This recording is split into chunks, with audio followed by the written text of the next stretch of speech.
What's going on? What's going on? And we are live. This is part of my Presence PMP. This is a live stream that I'm doing on the Fresh and Fit podcast and their Q&A video that they put out yesterday. And we're going to talk about a few things in regards to that particular video and these two gentlemen. Let me put them on the screen so you can see exactly who I'm referring to. These two guys. Now, I should call them idiots. I should call them noobs. I should call them buffoons. But I'm going to give them the benefit of the doubt for just a little bit. Just for a little bit. Now, if you guys had the pleasure of watching my newest video, which is titled Raw Reflections, the Fall of Fresh and Fit, then you understand a couple of things. Number one, these guys had a pretty quick rise in YouTube. If I'm not mistaken, back in June, they were at 100,000 subs, 100,000 subscribers. And right before the scandal broke, which is sometime this month in August, they were able to gain 430,000 subscribers. So they were on a meteoric rise, similar to Kevin Samuels. Funny enough, Kevin Samuels was actually one of the people that contributed to their rise because they had a viral video with Kevin Samuels that pushed them over the edge to get them into that algorithm space where you see all the videos pop up. If you remember, that was a video where Kevin Samuels was telling these older women that they had on their show that women need men, and also that at a certain point in time, OnlyFans revenue and OnlyFans money that women were getting is going to dry up. And then what are you going to do at that point? What skills do you have? What can you provide that can sustain that income? Have you planned for the future? Have you planned ahead? And as a result of those two videos that went viral, they landed in this space where they're able to get impressionable men on their side. They're able to get young men on their side, frustrated men on their side, men who have a problem with either relating to women, men who have a problem talking to women, men who view their success, or better yet, men who put their own value, so their self-esteem, in how many women they can have sex with. So with all those type of men latching on to their platform, their channel, they pretty much had an audience that for the past, 16 months during the pandemic, they had a pretty good monopoly. Because when you think about it, with everything slowing down, it's even harder to relate or even find women to build with, to build a connection with, to date, to have sex with, because you can't go out and meet people casually. So you have to depend on services like online dating. And we all know with online dating, it's a lot more challenging because it's all based on the superficial. You swipe right, swipe left. It's all based on someone's appearance. And if you don't have a great appearance, then your personality doesn't really shine through. And a lot of people get left in the dust. And a lot of times you have men vying for the same women and you have women vying for the same men. And then a lot of people are left out on both ends. So that whole online dating scene is not really a great method of meeting women. So a lot of men are frustrated. And then these two guys come along and now they feel like they have a quote unquote savior. So this is pretty much who these guys are. And the thing about them that I think people need to understand is that they're goofy. They do a lot of goofy shit. a lot of high school shit, a lot of antics are involved in their live streams and their channels and videos. They tend to appeal to a younger demographic. And one thing that, if you ever watched the show before, that you'll notice is that the antics that they're involved in, whether it's them role playing, they'll put on different hats and act out in a buffoonery manner, in a buffoon manner. One of the things that you'll notice is that a lot of their audience, they cheer these antics on. They love these antics. It's almost like they live vicariously through these guys and what they do. It's almost like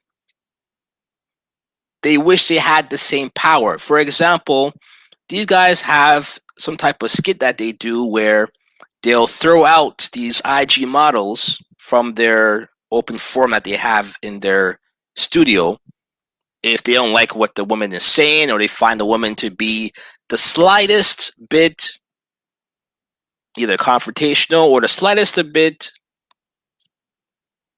what's the word I want to use? The slightest bit either incoherent or not able to keep up, or they're what you would call not agreeable. They will play this quote unquote Frank Castle character and they will kick the girls out. And their audience loves that because the audience wished they had the same power. So they're living vicariously through these guys, and they wish that they could raise their voice at a woman. They wish that they could stand up and tower over women and tell them, get out of my house. You're not worthy to be here. I make the rules. I run this place. You're not worthy to be here. You are going to leave. And not because you choose to, but because I am forcing you to. And their audience loves that. They look forward to that. These guys promote those occasions. They promote those scenarios where they have to kick women out. If you look through all their timelines, you'll see a lot of their videos. Oh, we kicked this girl out. Watch us kick this girl out. This girl was being snarky. This girl was a hoe. Watch us kick her out. This girl got kicked out for talking too much. This girl can keep up. Like it's all marketed around trying to belittle women, defame women's characters, embarrass women, and the men. Well, I wouldn't even call them men. I'll call them males. They love to see this and they cheer it on. And one of the things that they also say is that because these women that are on their shows, they're not just average women. They're women who are on social media. They're women who are on OnlyFans, so they have an OnlyFans page. They're women who consider themselves to be IG models. There are women who are in the sex business. They're women of the night, so to speak. And they're in Miami. So these aren't regular, the around the way girls, the next door girl type of woman. These women are, quote unquote, in the business. But yet they bring them on and they try to promote these women as women who are the norm.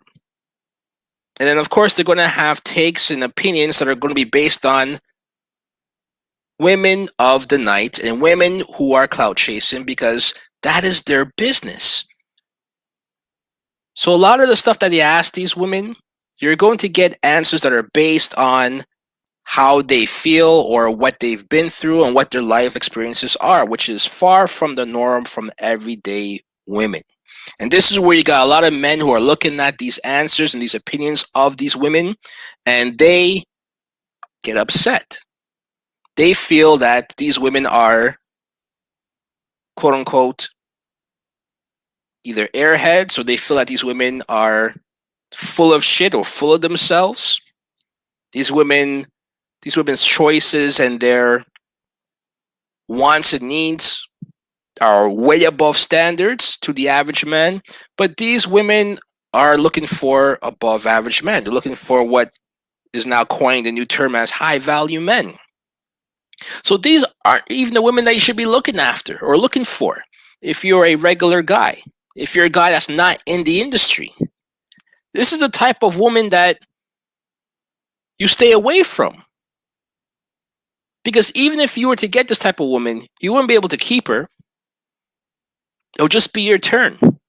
That's where that phrase comes from, right? You never get a woman, it's just your turn. That comes from the fact that you're dealing with a woman who pretty much is up for the highest bidder. And a lot of times it's because that is their business, that is their job.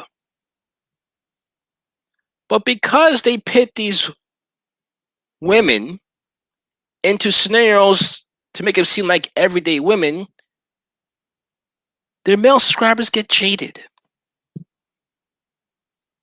Their male subscribers get angry at these women. And that's why they love to see them getting kicked out. And then what these guys do is that they say things like, we're all about showing men how to act around women. We're all about showing men how to behave. We're all about uplifting men, improving their finances, their game, how to talk to women, all these different things. That's what they say. But what they really do is that they sell you classes.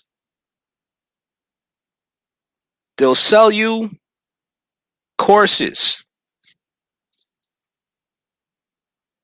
consultations. I think $2,000. I'm not sure what their rate is, but it's a high rate. Give you meal plans or training programs. They'll sell you those things as well too. To do all of those things because they know that they have a captive audience. They have an audience that's impressionable. They have an audience that is susceptible to be taken advantage of. But again, from the outside looking in, okay, that's great. They want to help men. They want to improve men's chances of finding women. But here's the part, and again, this is the thing I want people to understand, and I said this in my other video as well too, is that all that is great, but the one thing that threw me off was them kicking out women. And the other thing that threw me off, and this was the last straw for me, I never subscribed to them, but I did watch them because some of it was interesting as far as the conversations and the guests that they had. But what really threw me off is when they had a video where they were in their office, their studio, their suite, a condo suite, and it was OnlyFans and porn stars.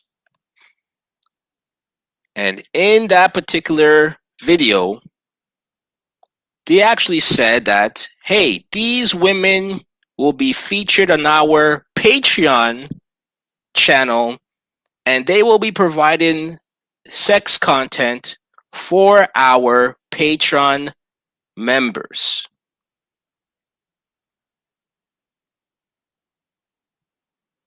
Patreon members. So in other words, the same women that they bash for your entertainment, the same women that they yell at, that they question, that they try to put down and insult, the same women that they kick out for your enjoyment are going to be the same women that they sell back to you for a fee. The same women that have probably abused and used you men in the past, took all of your men's money because you guys were either simps or tricks, flaked on you because you weren't the most high value man available, never paid you any time of the day. Those women, all the women that have made all of these men angry and upset, They've now switched it around. They've turned the tables. You're going to give them money again, and we will give you those same women. That's almost like a drug counselor saying, you know what? Drugs are bad. I don't think you should be doing drugs. Come to my seminar so I could save you. And then in the seminar, I sell you drugs. I sell you drugs.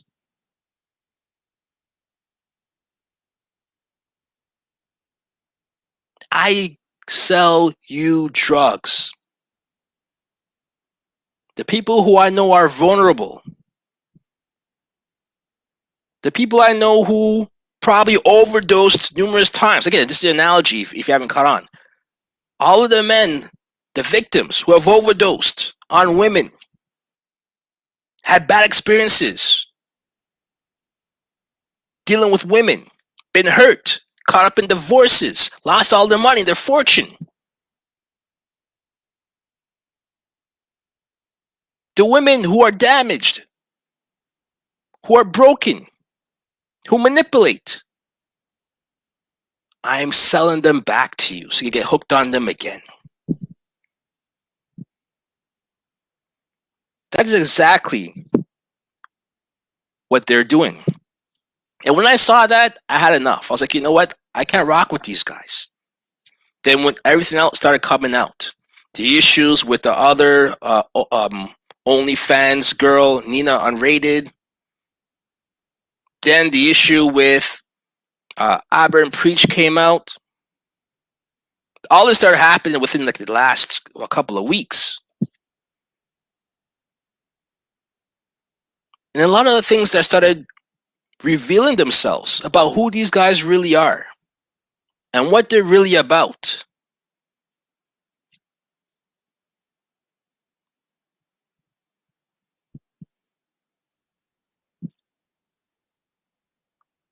And then I also saw text messages. And this is what I want to put up for you guys to see. And again, this is where I want to focus on the text messages because, as I said, these guys dropped a Q&A session. Wait, before I drop the text messages, let me just point this out. They did a question and answer session yesterday to clear the air. But the question and answer session wasn't really transparent because the only questions that they were taking were from their super chats. In other words, you had to pay to ask those questions. And then some of the questions were not asked, they ignored. And a lot of the comments were deleted as well too. And then they cherry picked on certain topics to discuss. And all of that clearly was to prevent them from losing more subscribers, because that's why they had to come out and try to get ahead of this before they lost even more, because their subscribers went down to, I believe, 389,000 or 388,000. And I think it went back up 1,000 since that episode or that video aired. But they did it because they needed to salvage their name, their reputation, so to speak. But here's what I want to address. Now, here's what I want to pinpoint and focus on. These guys present themselves as alpha males, as players, as assertive men, as men who know the game, men who know how to talk to women, know how to handle women, can put women in their place, can talk women out of their drawers, can get women to do what they want them to do, natural born leaders, everything that is quote unquote seen as a positive trait that men are supposed to have, they claim to have it. Never mind the stuttering from Fresh CEO. You can't even come out with a sentence properly. Never mind him. Never mind the fact that Myron looks like a nerd. Why isn't all of the pictures they're always smiling like they're in flipping grade 2 picture day? Always smiling like nerds.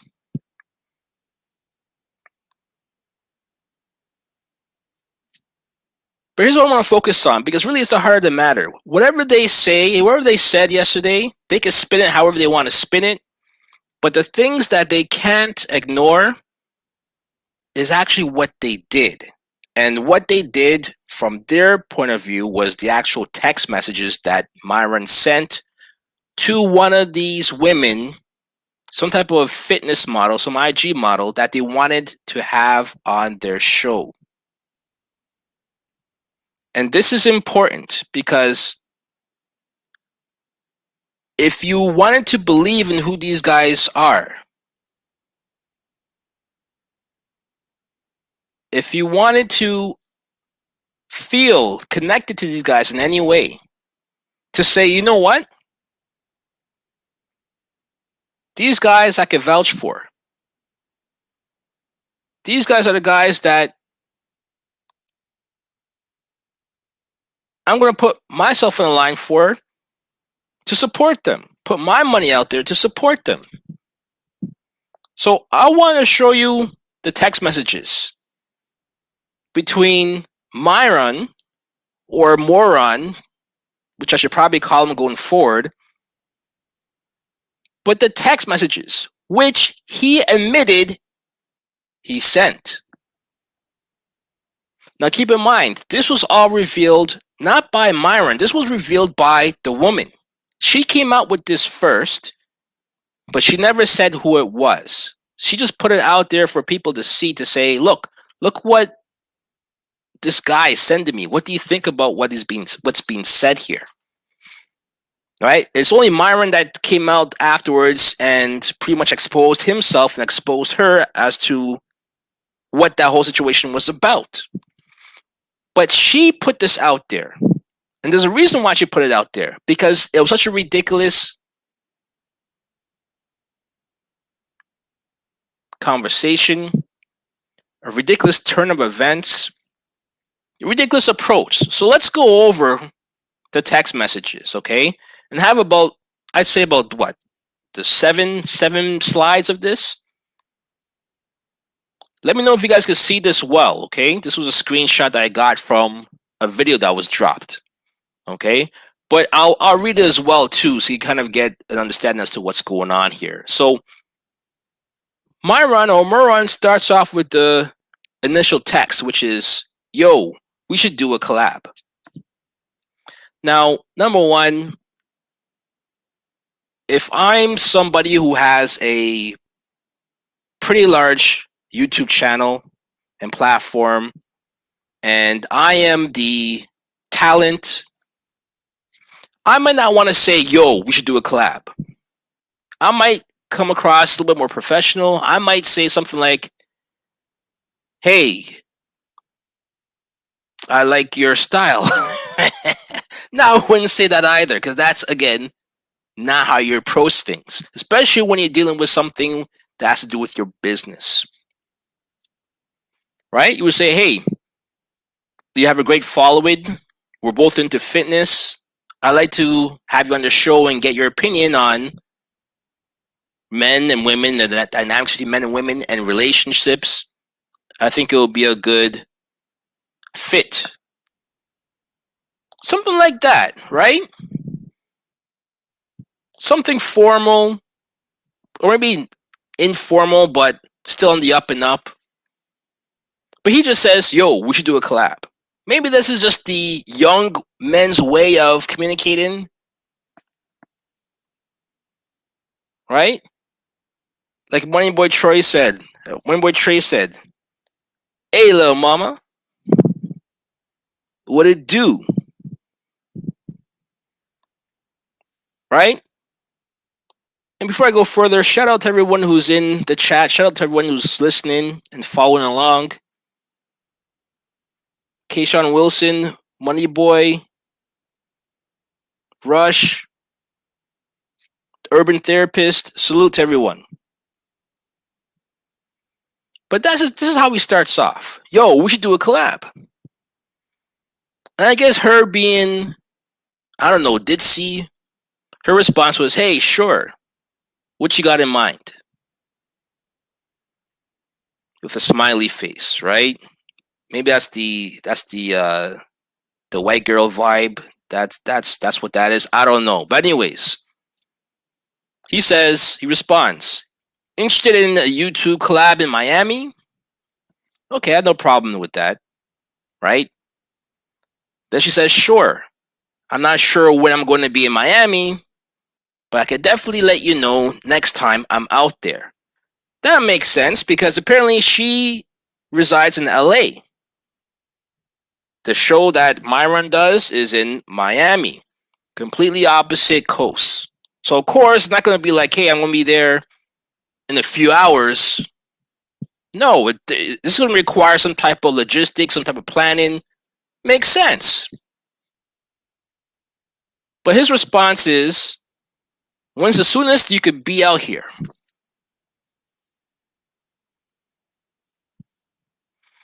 Now, to me, that was a little bit interesting because based on what she said, she doesn't know when she's going to be out there. But I'll let you know next time I'm there. For him to say when's the soonest he could be out here, that's almost implying that, you know, yeah, I'll just. It's almost like she's saying, yeah, I'm going to be there, or I'm available, I'm free. Yeah, I want to be down. I want to do this, and that would be the next response. How soon can you get here? But she never said any of those things. I'm not sure when I'm going to be in Miami, but I'll let you know when I'm there. To me, I would have said, okay, cool. And I would have moved on to somebody else. And I'm saying somebody else because you'll see later on why I would have moved down to somebody else, right? But the odd thing about it is that she says Friday, LOL. I thought you didn't know when you're going to be in Miami. So again, there's a lot of foolishness that's happening between her answers and his questions. But that's what she says. I could be there Friday. And then his response was, oh, damn, I'll be in Vegas this Friday. But next week, also, we do a night show where we discuss dating and relationships, this, that, and the third. So that's the first slide. Let me get to the second slide. Let me get to the second text here. Hoping everyone can see this. Let me know if you're able to follow along. Let me know if you're able to follow along. Can you see everything properly?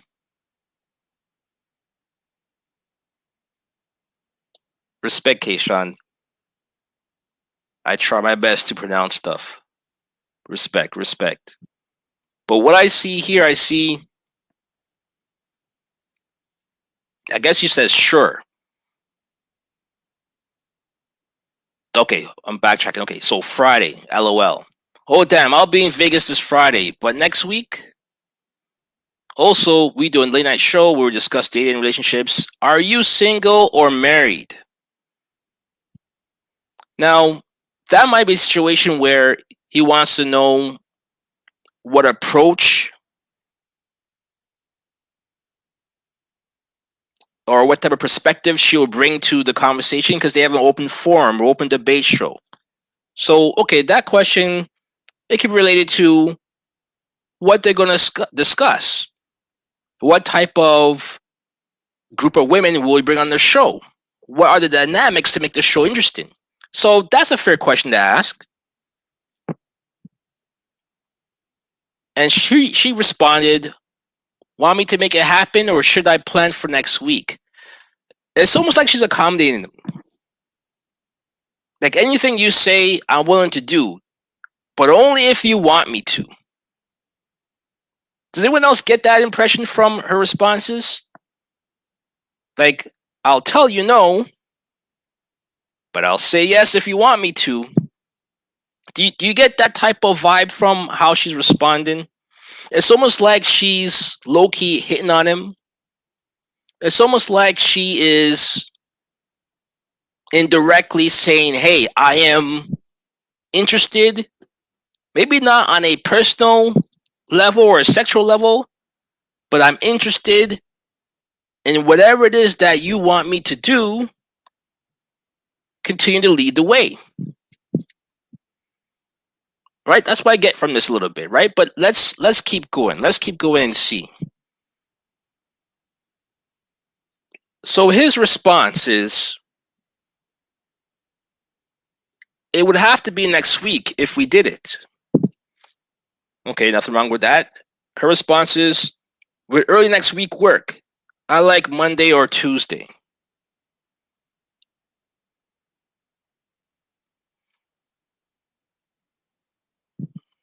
Okay. Let's look at the third set of text messages, okay?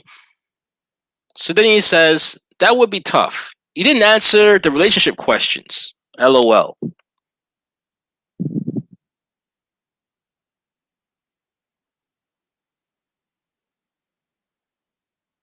And that's a good question. That's a good point, Keishan. He may have been putting that out as a feeler to find out, okay, if she's married, maybe my approach changes, or maybe I don't approach at all as far as, making a proposition.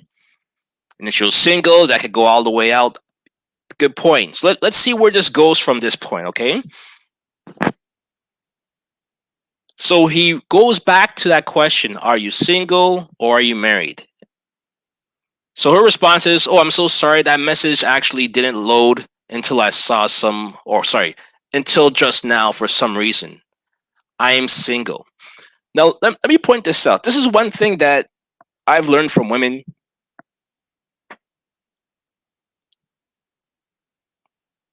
This is what I learned from women. Women are non-confrontational.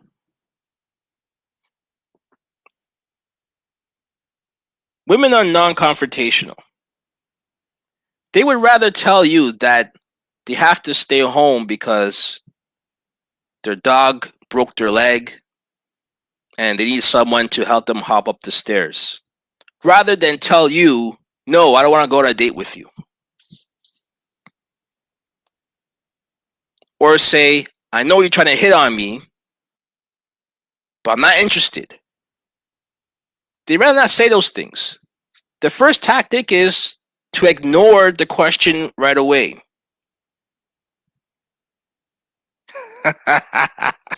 Well, keep in mind, this is a white girl, so the tactics are a little bit different, right? We know the different cultures and how they get down, right? Right, Money Boy? We know. But in regards to her, to me, clearly, she knew exactly what was said. The message loaded. She read it. She's ignoring it. But he pressed the issue, so now she can't avoid it anymore. She has to address it. I'm single. What's her response? Then she says, I'm actually not dating anyone either right now. I dated someone for a couple of months last year, and before that, I was single for about 2 years. But I love that topic. Now, that's a lot of information never asked for. Why? Why did she get that information out? I can't say for sure, but that last sentence may give it away. But I love that topic. So in other words, she turned it from being about her personal life to information that would be used for the show. Meaning, I'm saying this for the purpose of your business, your podcast, your YouTube channel, what you do for a living. So she's deflecting. Women do that, right? They'll say things or answer things and then they'll redirect it. And it could also mean, like Sean was saying, that, oh, I'm vulnerable. It could. You never know, but to me that last sentence kind of redirected it back to business, what we're talking about on the show. But let's continue. All right, cool. I'm up for that. Not gonna do anything platonic with you. Just being honest. Now, let that marinate for a bit.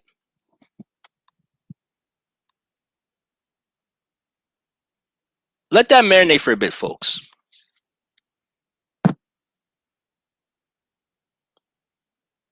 I'm upfront that I'm not going to do anything platonic with you.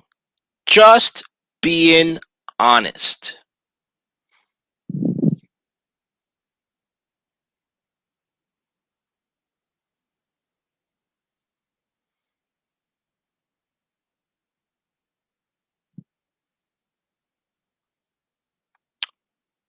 What is he trying to say with that? Number one,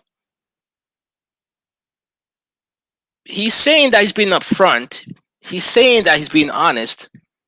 To me, this is the most convoluted text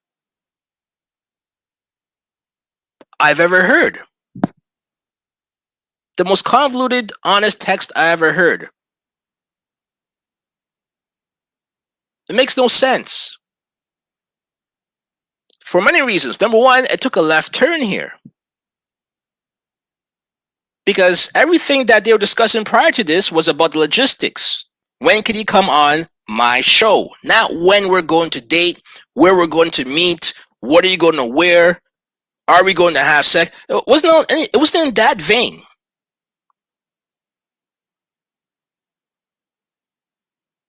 Right? They weren't talking about, do you like if I pull your hair? Do you wear lingerie? What position do you like? It wasn't that. None of those things came up ever. It was all about booking a date for the show. Business. Business. But then he took this weird turn. I'm upfront that I'm not going to do anything platonic with you. Just being honest. Now, that's a weird approach. It's almost like he's trying to do some type of reverse psychology Jedi mind trick on her. Like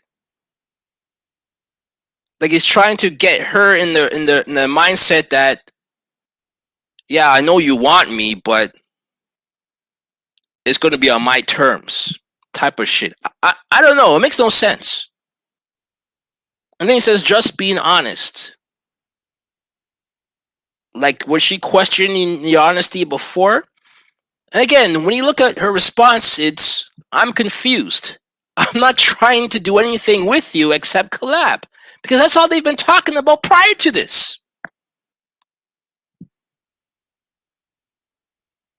That's all that they were talking to prior to this.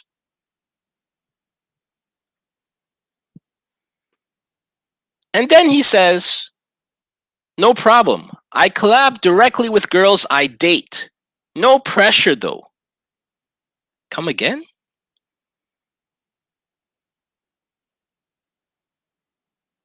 Come again? So in other words, you ask her for a, so okay. So in other words, if you remember what the first if you remember what the first message was, what was his first message? We should do a collab, right?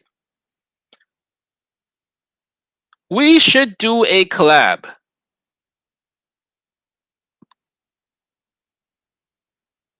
Let me go back to that right here. We should do a collab.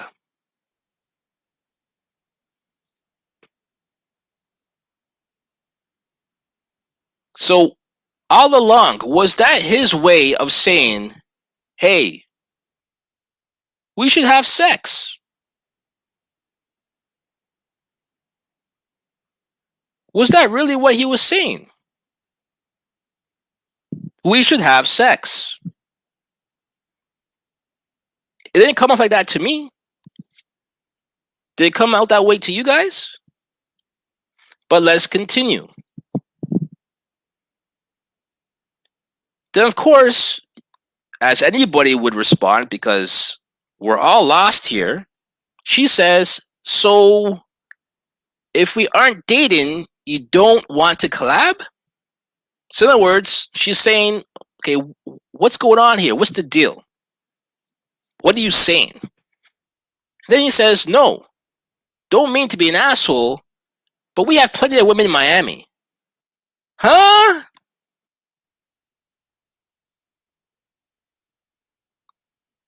What does that mean? Did she ever say anything about her being the shit and her being the top bitch in Miami? No. None of those things. None of those things. But this is what he's saying. Now, I want to switch gears just for a bit because I want to show you guys something. Okay? Because again, Myron is a dating coach, right? So he says.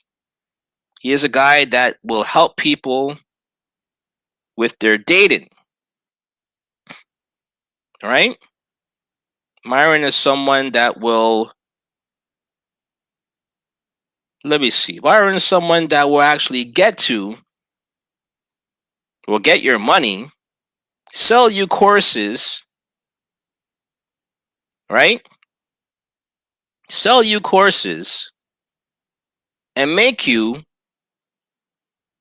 buy his material so that you have a better shot of getting girls.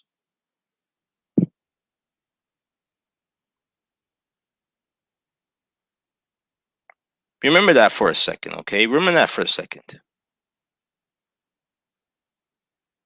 Remember that for 1 second here, because I want to show you the next text message from this guy.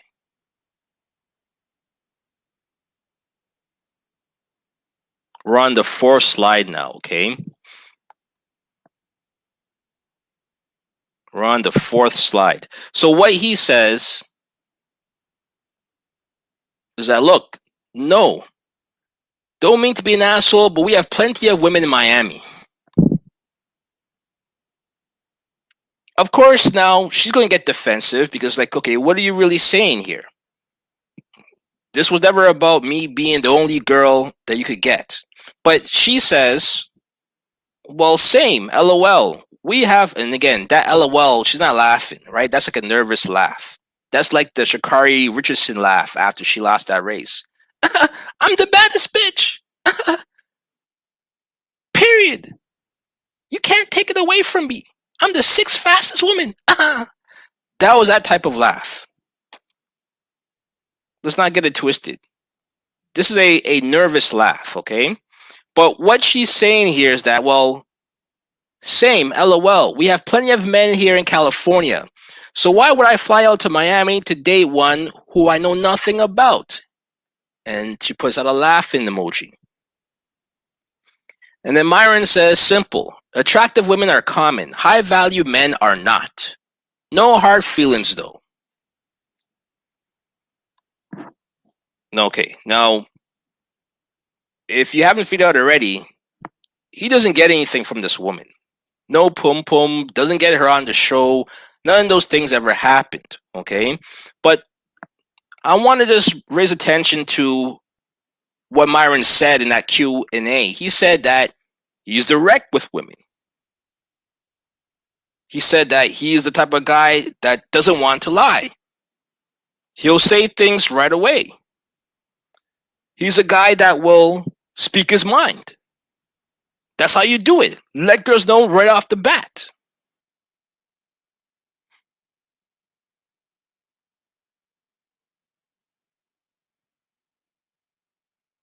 It's exactly what he did, right? It didn't work, but I want to just show you something here, okay? Because this is from a YouTube pickup artist or a gallus, if you want to call it that, by the name of Roger Allen Curry. I got this from his YouTube video. Okay, now he has this book called Mode One, where he teaches men how to approach women and the ways and the tactics that you could use to make sure that they know exactly what page you're on. And pretty much what he says here is that one of the tactics you use is being upfront. If you can see this right here, being upfront. Specific and straightforwardly honest with women in a manner that is bold, unapologetic, and highly self-assured. Now, Myron got the bold part right.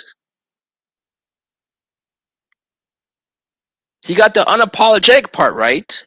Straightforwardly, not too sure, because after that went left, we're not sure if he wanted really to have her on the show as a guest for business reasons, or whether he just wanted to smash all along and that this was a front. But the part that doesn't equate is the highly self-assured. That doesn't equate, because a man that is highly self-assured does not say attractive women are common. High value men are not. A self-assured person doesn't say, don't mean to be an asshole, but we have plenty of women in Miami. If you feel that a woman is rejecting you, and again, let me bring up that Mode 1 from Roger Allen Curry, okay? This is the next concept right here. Let me zoom in on that. Being totally unfazed by women's harsh subjective criticisms, personal jabs, and opinionated insults, and quick, straightforward, abrupt rejections, okay? Based on everything that you saw, again, there's more text messages. I'm going to get to it in a second, but based on what you saw, did Myron seem unfazed? The girl didn't even reject him. The girl was like, yeah, when do you want me to get there, daddy? I have things to do in LA, but I'll fly out there if you want me to go there next week. How was Tuesday? How was Monday? She was down. She never rejected him, but he threw in this weird request. It wasn't a request. It was like a weird statement that could only be followed up by, what the fuck are you talking about? Which only leads to, in Myron's mind, is, you rejected me. And I'm a high value man and you ain't shit and I'm better than you, and this is why I'm going to talk to you in this manner. And that is what we see. Okay? Now, he could have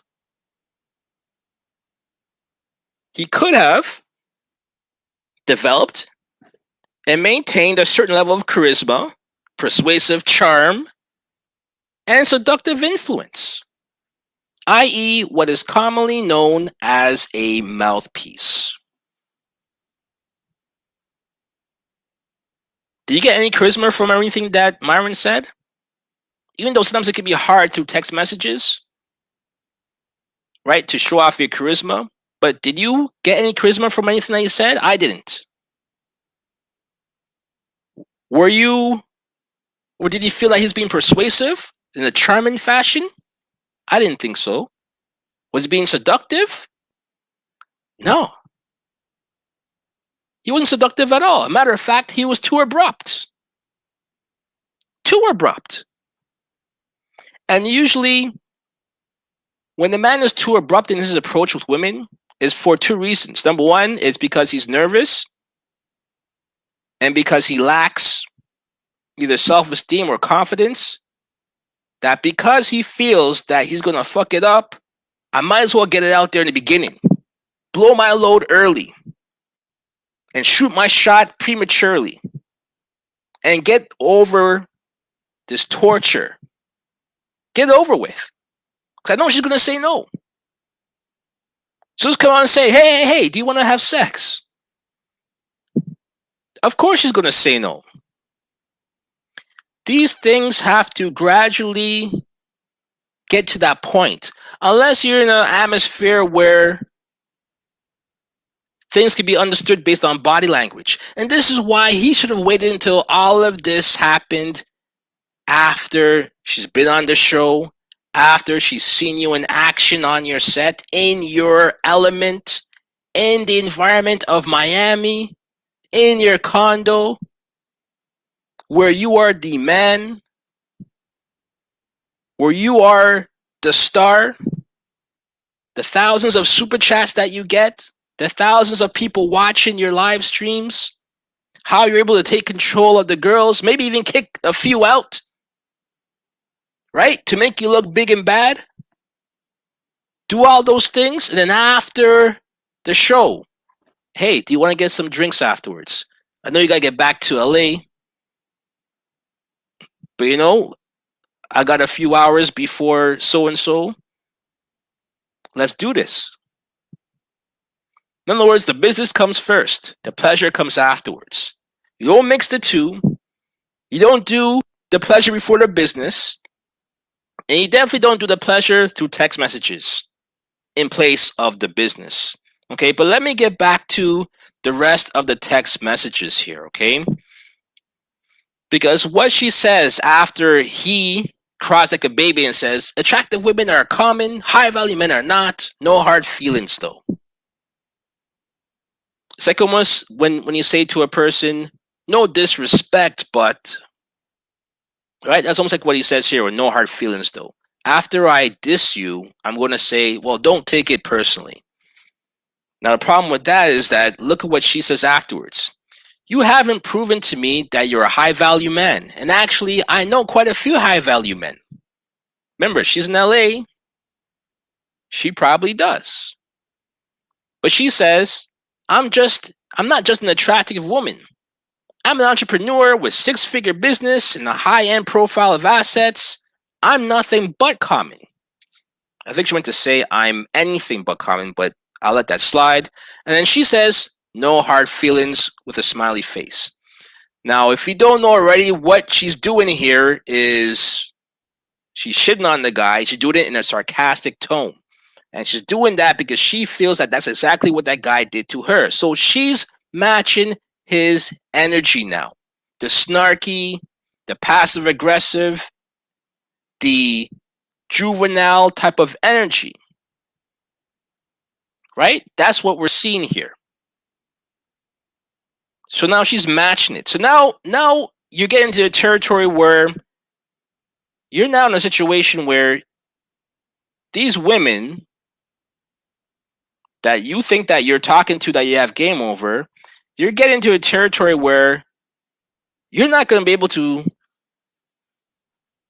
control this anymore. Because when it comes to pettiness, you can't out-petty a woman.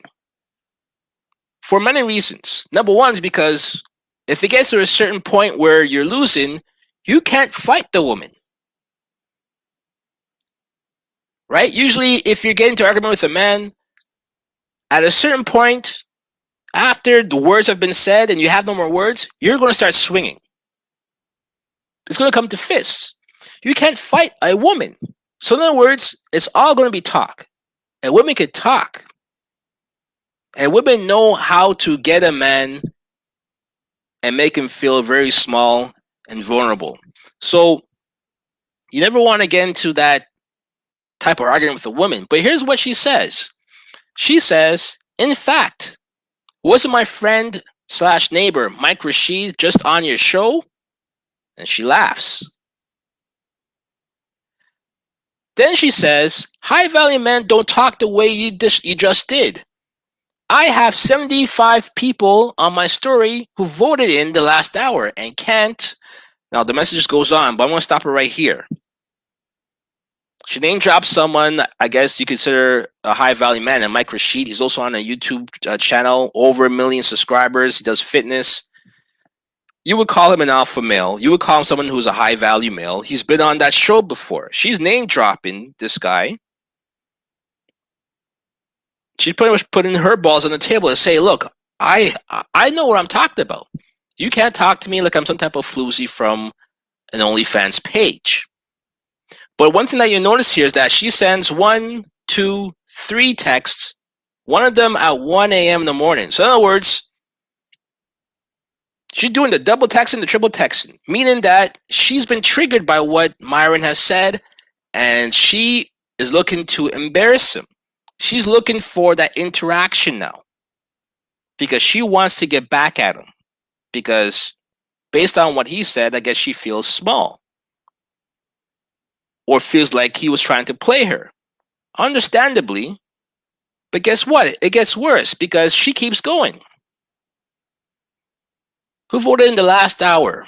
Where she's talking about the 75 people who voted in the last hour. I can't believe I can't believe what you said. Laugh emoji again. The comments are insane. Not one person has your side or thinks that their approach is appropriate. You're tripping, dude. So in other words, what she did is that she put it on her IG page or IG story, and I guess took a vote, put up the text messages, didn't put who it was, just put it out there to say, hey, what do you guys think about this? Does this person have any game? And people roasted the quote-unquote game that Myron put out there. People were saying to expose his name. The world needs to know. People were saying that it was a bad porn sketch.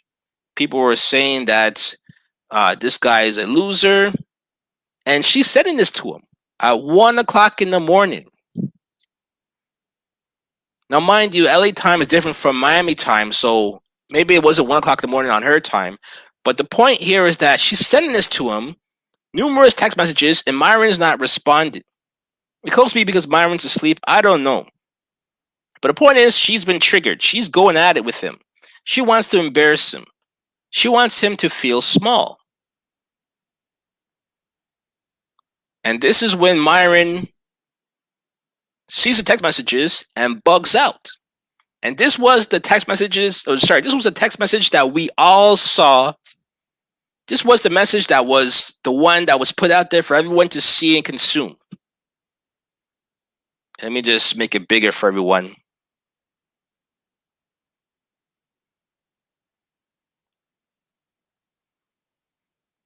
This is what he says. I'm just being honest, and I stand by it. I'm not collaborating with you unless we fuck. Whoa. You have fucked a bunch of dudes I know and aren't special. Remember, this is a girl that he said, yo, let's collab. On his own accord. She never came to him. He came to her. So she has to be some type of special for him to reach out to her.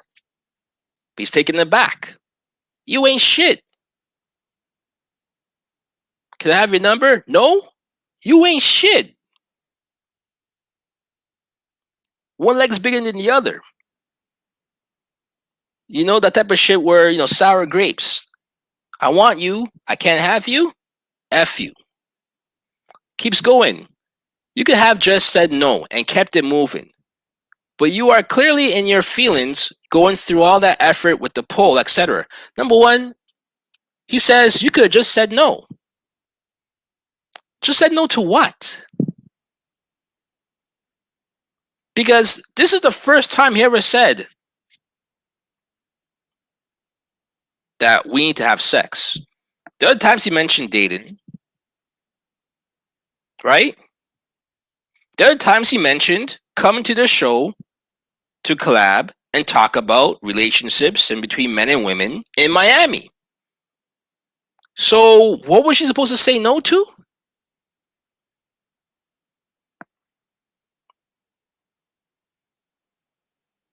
Tell me, what was she supposed to say no to? She wanted to do your show. She was willing to cancel all of her plans to do your show. She was saying yes to do the show. She was saying yes to collab. Because that's exactly how you approached her to do a collab. Keep it business. But he continues. Go ahead and do your screenshots. Screenshot the conversation to Clout Chase. I don't care what 75 simps said in your story to White Knight. The difference is I say what I want and don't care what you think. They do. Now, keep in mind, he didn't respond to this woman for many texts, and then he responds. So he definitely does care what she thinks, because he made it known to let her know that he's a high value man. So he does care. He does care what she thinks. And again, this goes back to the whole Roger Allen Curry thing. Being totally unfazed by women's harsh, subjective criticisms, personal jabs, and opinionated insults, and quick, straightforward, abrupt rejections. Keep in mind, she didn't even give a straightforward or an abrupt rejection. She was confused because you took a left turn.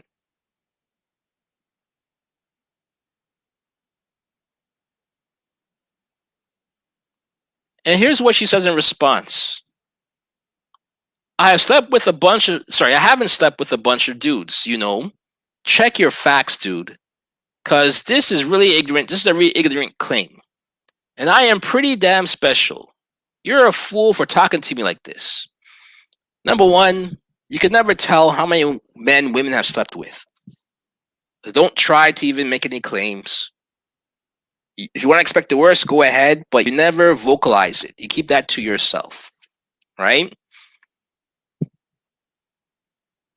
On top of that, by you saying all of these things, you've had sex with a bunch of dudes that I know that aren't special. To me, that sounds like a guy who is a part of a group of 10 men. He's the lowest on the totem pole. All of his 9 other friends have slept with this one girl. So he feels it's his turn now. And because he feels that she's already been ran through by those 9 guys, that he doesn't have to make an impression on her. All he has to do is be straightforward and say, we need to have sex now. Because he feels now he's deserving of it. And because he's the next one up after waiting this long, you need to bow down to me and do what I say. Now, I don't know about you, but if you're coming up 10th among your friends for that same woman, you are not alpha, you are not high value, you are not desirable, you are an idiot. You are a simp. You are someone who doesn't have any choices. Because like I said earlier, I would have left. When she started sending all those texts in a row, I would have blocked her and said, you know what? If I just wanted to have sex with her, I can clearly see it's not going to happen. I'm not going to put in the effort to try to salvage this. I'm not going to even bother taking it any further. I'm going to cut her off and move forward to the next woman.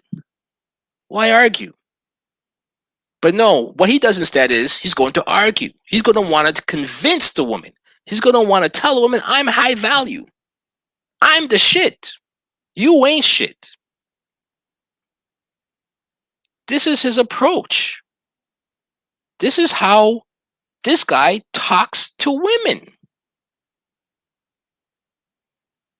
Now, anybody in the right mind, when they read this in the chronological order, and they read this without being a fanboy of the show, it's easy to tell that this guy, number one, has no game, but also is reckless. Not reckless in regards to how he treats women per se. He is, but when I say reckless, I'm referring to reckless on how he conducts his business. Because what he did is take his business and leverage his business, his status, and dangled it in front of a woman to say, I know you want to be on my show. My show is the hottest show ever. And because of that, I know you want to be on my show. And because I know you want to be on my show because you're an IG quote unquote model, you are looking for clout, you are someone who probably slept with a whole bunch of dudes to get where you are in life. I want my share. Your soul is mine.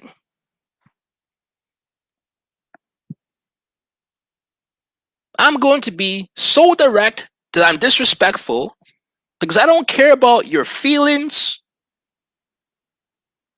Because women like you have hurt me in the past, so I don't care about how you feel. I'm going to get what I feel I deserve based on my newfound success. Right? I like what Cat Williams says. Bitch ass motherfuckers, right? So you see the type of quote unquote game that Myron is running. And if you look at what she says, and I think this is very powerful what she says. I think this must have hurt him. Outside of the fact that she said that this is a really ignorant claim, she said, you're a terrible representation of your podcast and your business, and I'll happily put you on blast. That shit pretty much sums up everything about these two guys. Now, unfortunately, Fresh got caught up in this as well too, but really, Fresh backs what Myron is saying, so Fresh gotta die on this sword as well too. But this pretty much sums up everything. You are a terrible representation of your podcast and your business, and I'll happily put you on blast. She continues. This is why, again, you never try to argue with women. Leave them. Go to a next woman. This is what high value men do. They don't sit and argue with a woman that's already, if in your mind feel like you're rejected, you don't continue to argue with them. You move on. But you decided to combat her and say even more outlandish stuff. But here's what she says. You have an opportunity to influence men and make a positive impact. And yet the example you set is trash. I pity any woman who falls for this stupid scheme to fly out to see you and sleep with you for a week promo on your YouTube channel. That had to hurt that guy like a motherfucker. That had to cut through him like a motherfucker. That had to cut through him. That had to hurt his ego. He must have felt like, yo, this doesn't supposed to happen. This is not how it happens in the movies. I'm supposed to get the girl. I'm high value. What happened? What did I do wrong? And he says, yes, you fucked a lot of dudes. Go for it. Put me on blast. Again, why are you arguing about her body count? Unless her body count is going to include you next, it doesn't matter who she's having sex with. But again, like Kayshawn said, a simp would care about that because a simp wants to use that to shame her. Men, once you get to a certain age, is it about the body count or is it about not having it being thrown in your face? Is it about not being in a situation where you have a whole bunch of men who don't know how to behave and act if they see you and they've slept with you and you and I run into them? Right? Really, it's about the choices that you've made in regards to your sexual partners. Is there still respect there where they're not going to do things that's going to make me want to risk my freedom and put me in jail? If I'm that really invested in you and I'm serious about you, because a man can't allow another man to disrespect you in front of his woman. So is that man going to play it cool? Or is he going to be on some fuck shit? Right? That's really all men really care about.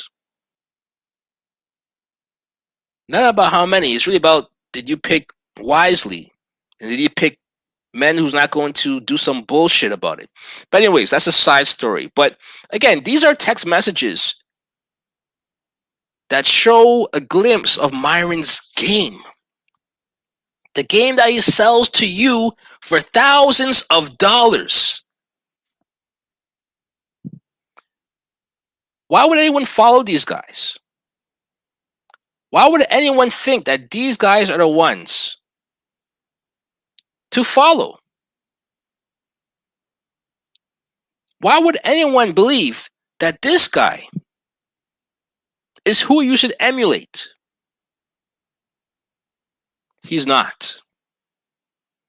And I could get into the situation with Nina Unrated and all the things that she said about him. I could get into the whole Abba and Preach thing, where Myron, moron, offends Preach's wife, doesn't know them, never met the wife, but talk bad about them, call Preach a monkey, a derogatory term, a racist term. And the funny thing is, a lot of people thought that Myron was black. Look at Fresh. Fresh is this guy right here, the stutterer. Is he black? Yes, he is. Now look at this guy, side by side. Does he look black to you? That guy's from Sudan. Yes, Sudan is in Africa, but Sudan is part of Northern Africa. Sudan has a lot of Muslims. Sudan has a lot of Arabs. He's Arab. He's not black. But you probably think he's black because he uses the N-word a lot. More than his black counterpart, which is crazy as it is already. But I'll digress from that. So you have all of these things happening all at once. Then he has the issue where he's having sex with OnlyFans models. And he allegedly gets one pregnant. And I shit you not, during that Q&A session that he did yesterday, this is what he says. He says, I know that she's lying. That she's either not pregnant or the baby's not mine. How do I know? First, he says that, yes, I did hit her raw. Yes, I'll admit to that. I had sex with her without any protection. That's the first sign of an idiot. That's the first sign of a fool. Because why are you doing that with an OnlyFans model? The same type of models that you kick out of your show. The same type of models that you have no respect for. The same type of models that you sell to your Patreon members. You're having sex with them raw? You never been in Poom Poom before? They don't know how to act? So he admits to having sex with the girl raw. The girl who was accusing him of impregnating her. So in other words, by saying that you had sex with the girl raw, you're already establishing that there is a possibility. Number two, he says, yes, I had sex with her raw. We didn't use any protection, but I pulled out though. I pulled out. Spoken like a true simp. Spoken like a true noob. Spoken like a man who has never had sex before. It's clear, and everyone should know this. If you're going to have unprotected sex, keep in mind that, yes, your pull-out game might be strong, but you can still get a woman pregnant. And whether it's a smaller percentage than if you were to bust inside of her, if you want to use that term, there's still a percentage. And that percentage is enough for a woman to make that claim. So, man, you have to protect yourself, number one. Number two, High value men don't behave in this manner. They protect their investments, they protect all they've worked hard for, and they isolate themselves. They insulate themselves. Not only is he the one booking girls for his show, he's the one having sex with girls without any condom. So in other words, he has no go in between, no third party to do the booking for him, and he has no third party to have sex between him and the girl. Meaning the condom's a third party, right? The buffer. He's not high value. He has no game. Fresh, I won't even go into Fresh, because everybody knows Fresh has no game. But Myron has no game.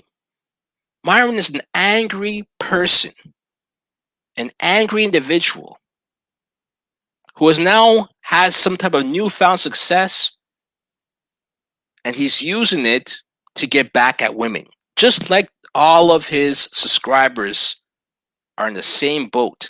And this is why people relate to these guys. But these guys are not the guys for people to emulate. These guys are not the type of guys for you to follow or take their advice from. These guys should be avoided at all costs. At all costs. And I want to play something for you guys. I think it's important. That kind of puts a highlight in everything that's going on with these guys. So I think it's important.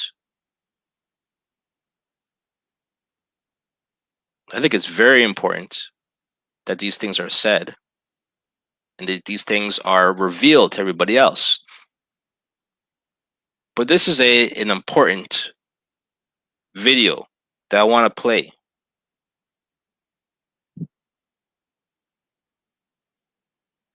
It's about 3 minutes, so it's not that long, but I want to play it so that you guys can actually see what everyone else should be seen as well too. This is a video where he's, again, only with 3 girls. Usually they have about 6 or 7. Only 3 girls. And this is the conversation that ensues. Listen up. That it will follow you. And you have to realize that. I think that you guys, the theme of this whole thing is that you kind of denounce everything that people say and you think what you say is facts. No, I think you guys need to have an open and listening ear and say, well, you could be right about that, but this is how I feel. You guys have not once agreed with anything anybody has said. What you've been saying is incorrect. Like it's not incorrect for me to assume that if I move across the state, there is a possibility. I'm not saying it's going to happen. It's a possibility that somebody's going to recognize me. You said, "Oh, that's true." It's a non-negligible small percentage. If you change your name, if you moved across the country, change your name, move to another city, so let this lifestyle. It's so shameful to be in sex work that you have to completely change your life, change your social circle, no longer be in the same type of clubs and places. Anonymity, and if you want to keep your purity, that's what you can do. Number one. No, now listen to this part. Listen to what Myron says. I'm giving you facts. I'm telling you that if you're involved in sex work, your propensity to be able to lock down a high-value guy, some kind of real consequence in a relationship, is going to diminish significantly. Your chances of getting a high-value guy is going to diminish significantly. Okay? That's what I'm saying. Men are repulsed by women that are in sex work Men are repulsed by women in sex work. Did he not admit to having sex raw with a woman that's in sex work? Now, see this girl in the redhead? You see her face? You see her finger pointing? You know it's a sign of someone saying, you know you done fucked up, right? You know you done fucked up. Because listen to what she says. Also, are a high-value man who just said he's dated multiple OnlyFans strippers. I never referred to myself as a high-value man, but okay. Oh! I never referred to myself as a high-value man. Liar. Liar. Let me just play that part back, okay? Luckily, or unluckily for him, these girls are paying attention. said he's dated multiple OnlyFans strippers. And Or a high value man who just said he's dated multiple OnlyFans strippers. I never refer to myself as a high value man, but okay. You don't consider yourself that? Yeah, but, you know, I don't want to be cocky, but Yeah, you caught me in the lie. I don't want to be cocky.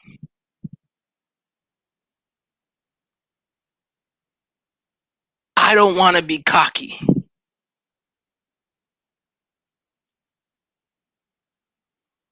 I don't want to be cocky. Where is that motherfucking text message?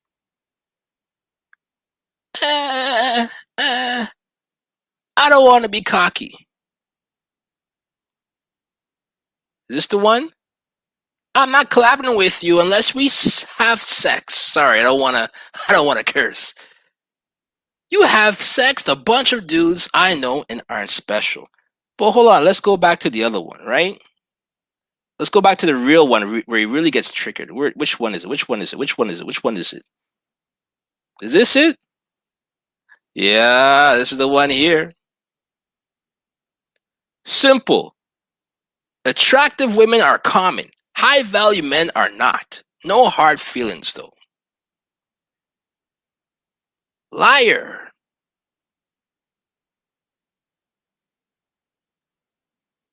Liar.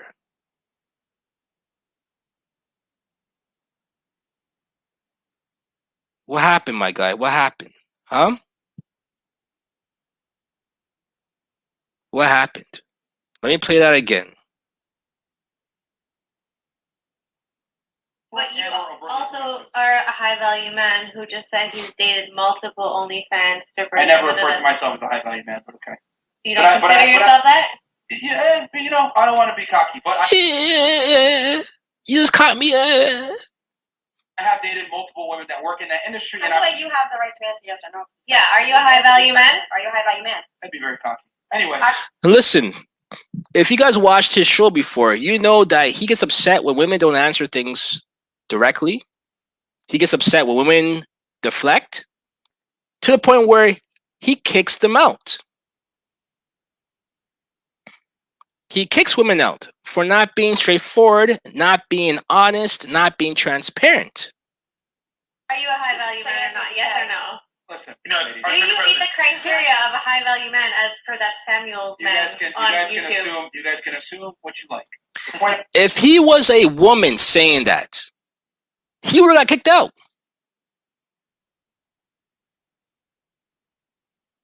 He would have got kicked out because they cornered him in his lies, his web of lies. That's the thing with people like this. Eventually, they get cornered. They cornered him in his lie, and they called him out, and he weaseled out and deflected and changed the topic. But look what happened. It gets worse. Why can't you answer it? I think deflection is very Yeah. okay, well, you guys can. So he's a wannabe high value man? You don't want to be. So, All of a sudden, he's a sheep now.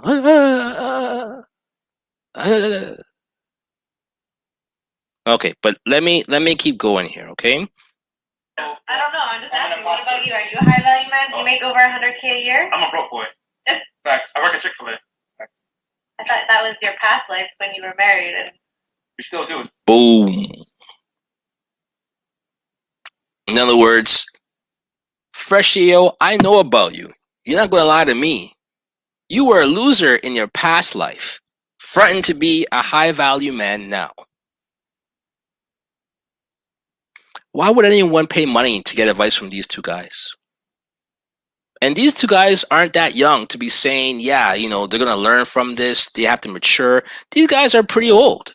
If I'm not mistaken, they're in their 30s. I know Myron said that he just said recently on a new video that he was in the FBI or in law enforcement from age 20 to 30 for 10 years. Yeah, law enforcement. A cop or an FBI agent talking like this, behaving like this, proposition sex like this. I still do. Right here, Cass. So anyway, going back to what was your original question again? It was why Wow, he turned into fresh CEO there. Had nothing to say. Nothing to say at all. Matter of fact, if you watch one of the Aberrant Preachers videos where Abba talks about how they went on his show and he confronted Myron about the things that Myron said about him being a beta male or a blue pill, whatever the case may be, Myron acted the exact same way. Did I say something about you? I don't remember. The exact same way he reacted.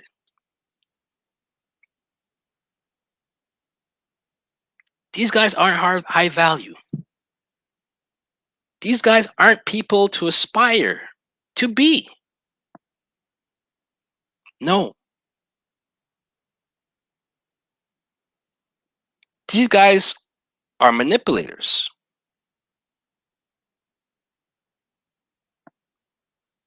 They're manipulators. And in their show from yesterday, they said that they got 30,000 people watching them. We're lit.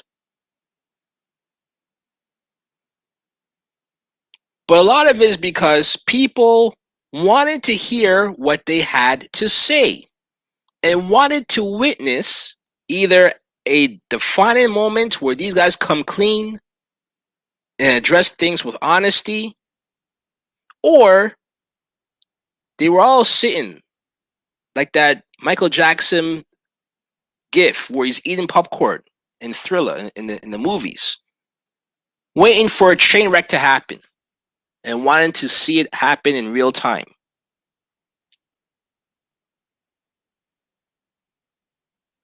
And what happened?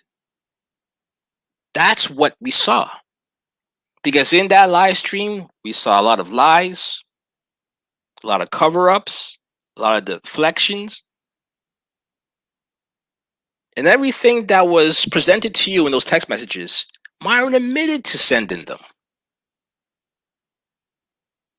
But what Myron did is say, yeah, I sent them, but that's because I'm direct. Yes, I asked for sex. That's because I'm direct, and that's how you're supposed to be when you're dealing with women. But you weren't really dealing with a woman. You're dealing with a potential business collab. You're dealing with a client. You're dealing with someone that you would be making money off of because they're going to be a guest on your show and you'll be able to put out content. It is a business collab. It wasn't a back page transactional situation. You weren't in the strip club negotiating a price with the stripper or negotiating what could be done. Can I touch? Can I not touch? It was not that type of negotiation. It was a collab. Yo, do you want to collab? I have a podcast. We talk about relationships. Not, I want to have sex. You could come to Miami. I have a great condo overlooking the ocean. Look at my bedroom. I have clout. You could benefit off me, but you gotta be my girl if you want those benefits. Instead, what he says, you had sex with a whole bunch of guys that I know who aren't special, and you aren't special either. So you're supposed to have sex with me because I am special. And I'm willing to fly you out here under the guise of being on my show for the purpose, the end goal of you having sex with me. If that ain't game, I don't know what is, folks.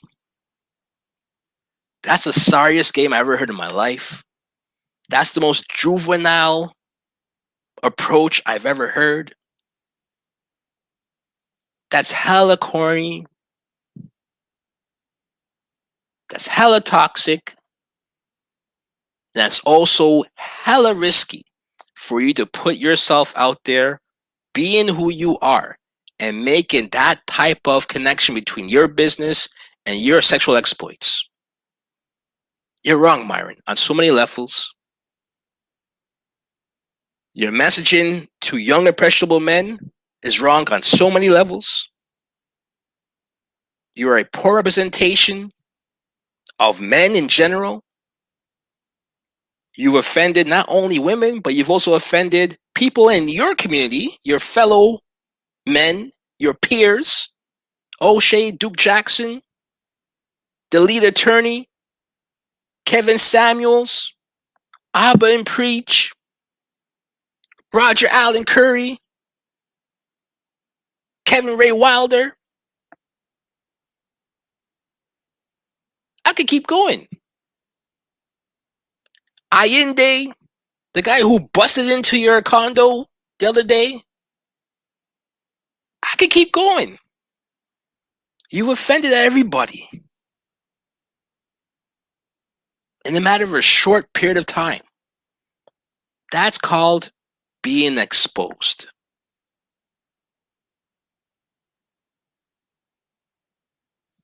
It is a poor attempt at game.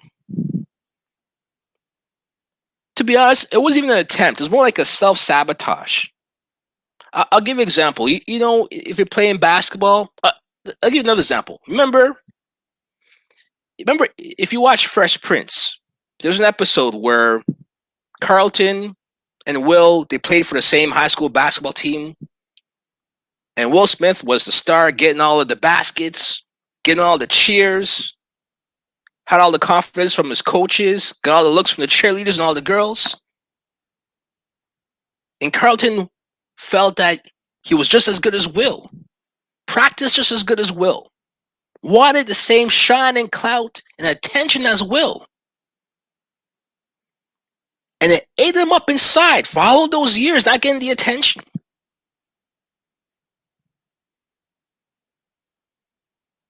And the moment came where he felt he couldn't take it anymore. And during the playoff game, in the last 10 seconds of the game, where the result was in the balance, Carlton took the ball away from Will. Pretty much stole the ball from his own player. Almost like a JR moment. And threw the ball. Wasn't even a shot. He threw the ball at the net. Similar to how Myron threw his lame attempt at the girl. A nice lob. A Hail Mary, threw it. And we watched the ball go in slow motion. And Carter's looking in awe. Will's looking in disgust. The coach looking in bewilderment. And the ball goes out of bounds. Didn't touch the net. Didn't touch the rim. Didn't touch the backboard. It went out of bounds. This is exactly what Myron did. He sabotaged everything he worked for a dumb Hail Mary lob. Thinking that he deserves to get the praise. Thinking that he deserves to get the attention. Thinking that he's just as good as everybody else. And I'm going to show you by throwing the ball. Lack of better judgment.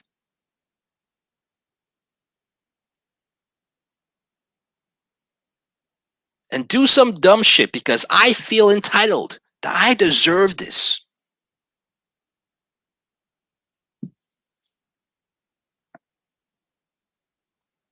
And it costs him and his team, the Fresh and Fit podcast, dearly.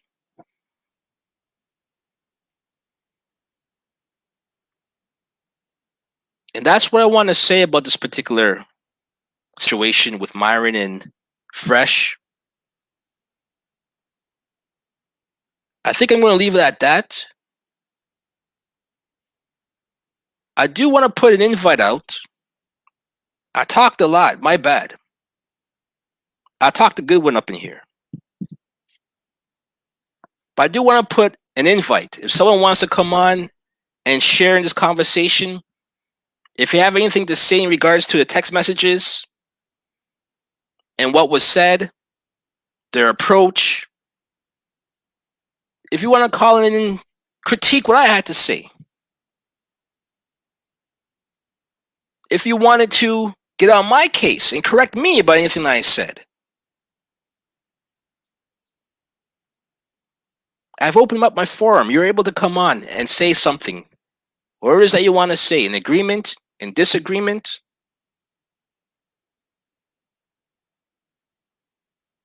I'll open the floor. But I really don't want to hear from these guys again. I have nothing to say about these guys. I don't plan on really watching any more content from them. I don't want to give them any of my algorithm juice.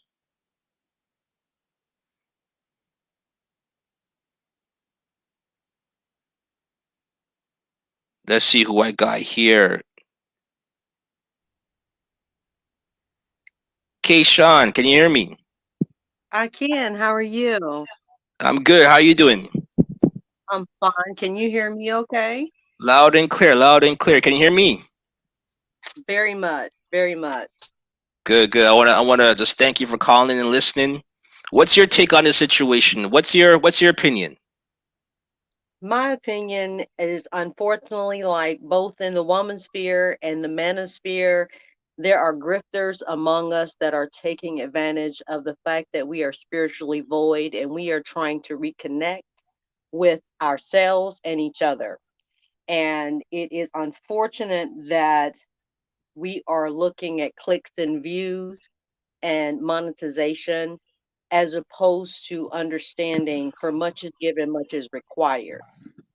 There are few of us that are able to come onto social media and have that type of charisma as these young men have come on the scene. Like, where were they? Right? They just really came out of nowhere when you think about it.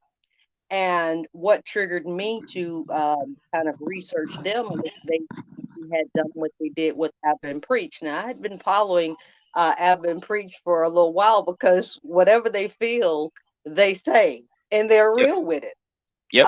And so for them to attack, it seemed like, and then I saw something about somebody disrespecting the wife. I'm like, oh my gosh, so it caused me to research these two young men, and that's what it seems like for me. And I'm just a humble, even though I have a master's of science and psychology with a specialization in IO psychology. I'm a former in-home therapy therapist for over 20 years. I'm a qualified mental health professional. I'm just a regular country bumpkin from Newberry, South Carolina, when it all boils down to it. And it's about Okay. human relations. How are we relating to each other? You feel what I'm saying? And they Absolutely. have you feel me? And they have an opportunity to really, like the Kitten Hills, like the the other brothers, along with my sisters. I ain't gonna say no names, but like I told a few of them on the when I got on their lives, I would love for you all to talk together because you guys have so many people following you that some of the things that you say are actually on point. It's just coming together, the diversity and appreciating it. This is where these people, they found a way to permeate, brother. We were hurt and they were saying something that for some of us that are hurt, it appealed to us. It drew us in. Mm-hmm. And it was like the black Jerry Springer, if you will. So we want something to distract us from our everyday just trying to survive, especially after and doing and before the pandemic. You feel what I'm saying? So that's kind of my opinion on these young gentlemen. They took advantage. They were an opportunist, and I'm not emotional. It's about the behaviors. The behaviors indicate that they saw something, they grabbed onto it at the tail end. They wanted to use certain people, certain names, so that when it comes into the algorithms, they would come to it, and they just wanted to gaslight. And I Yep. pray, and I'm corny, even though things have happened to me and things of that nature, I am an eternal optimist, even though I'm a realist. I still pray for even them that they have enough time to change those ways and that they can utilize this opportunity to say, you know, my bad.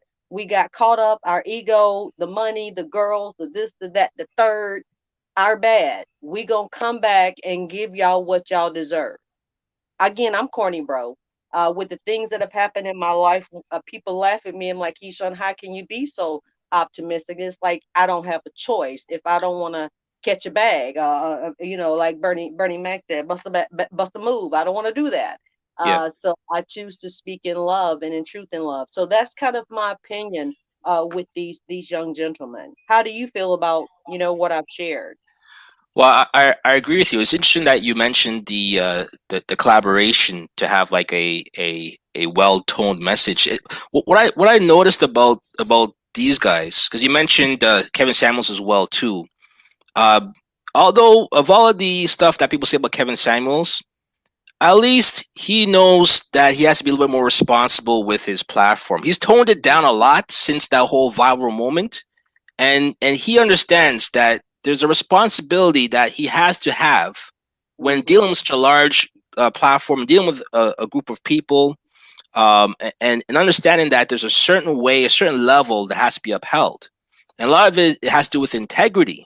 And what I'm finding is that the fresh and fit guys, because they're younger, they might feel that, oh, this is the new wave.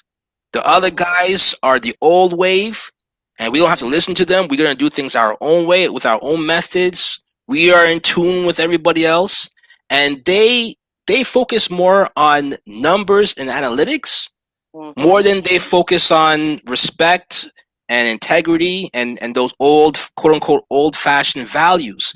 And I'm wondering, because they hit, I think, around 30,000 people viewing that live stream yesterday, and that was their biggest focus. That was like their biggest moment. And what was lost in all of that is the fact that the reason why this is their biggest moment is because they're in a crisis situation. Right. It's something like they completely forgot about that aspect, and all they care was the fact that everybody is watching them and they're breaking records with their numbers. And I feel that when that is what validates them or anyone, then it's almost like, okay, well, what is your moral compass? What is it that you stand for if it's all about numbers? Because then you're willing to do anything just to get the numbers if that's your end game. So I don't know if these guys are going to improve. I think they might even be emboldened to continue this since they got that type of reaction. I don't know. I have. And what's sad is I agree with you. It's sad because again, the eternal optimist, because there is a part of me, regardless of what the physical has presented, that I believe that because we all are from God, that we're innately good. It's our experiences and what we've learned and what we have adapted to in our adult life. Well, you know, some of the things we were able to heal. You understand Mhm. that's for me what our journey is about. We are spirits having a human experience as opposed to the opposite. So, with that being said, I agree with you and I continue to meditate on just what you're saying. With everything that has happened with the pandemic, in my humble opinion, it has settled us down enough to really do more self-reflection spiritually.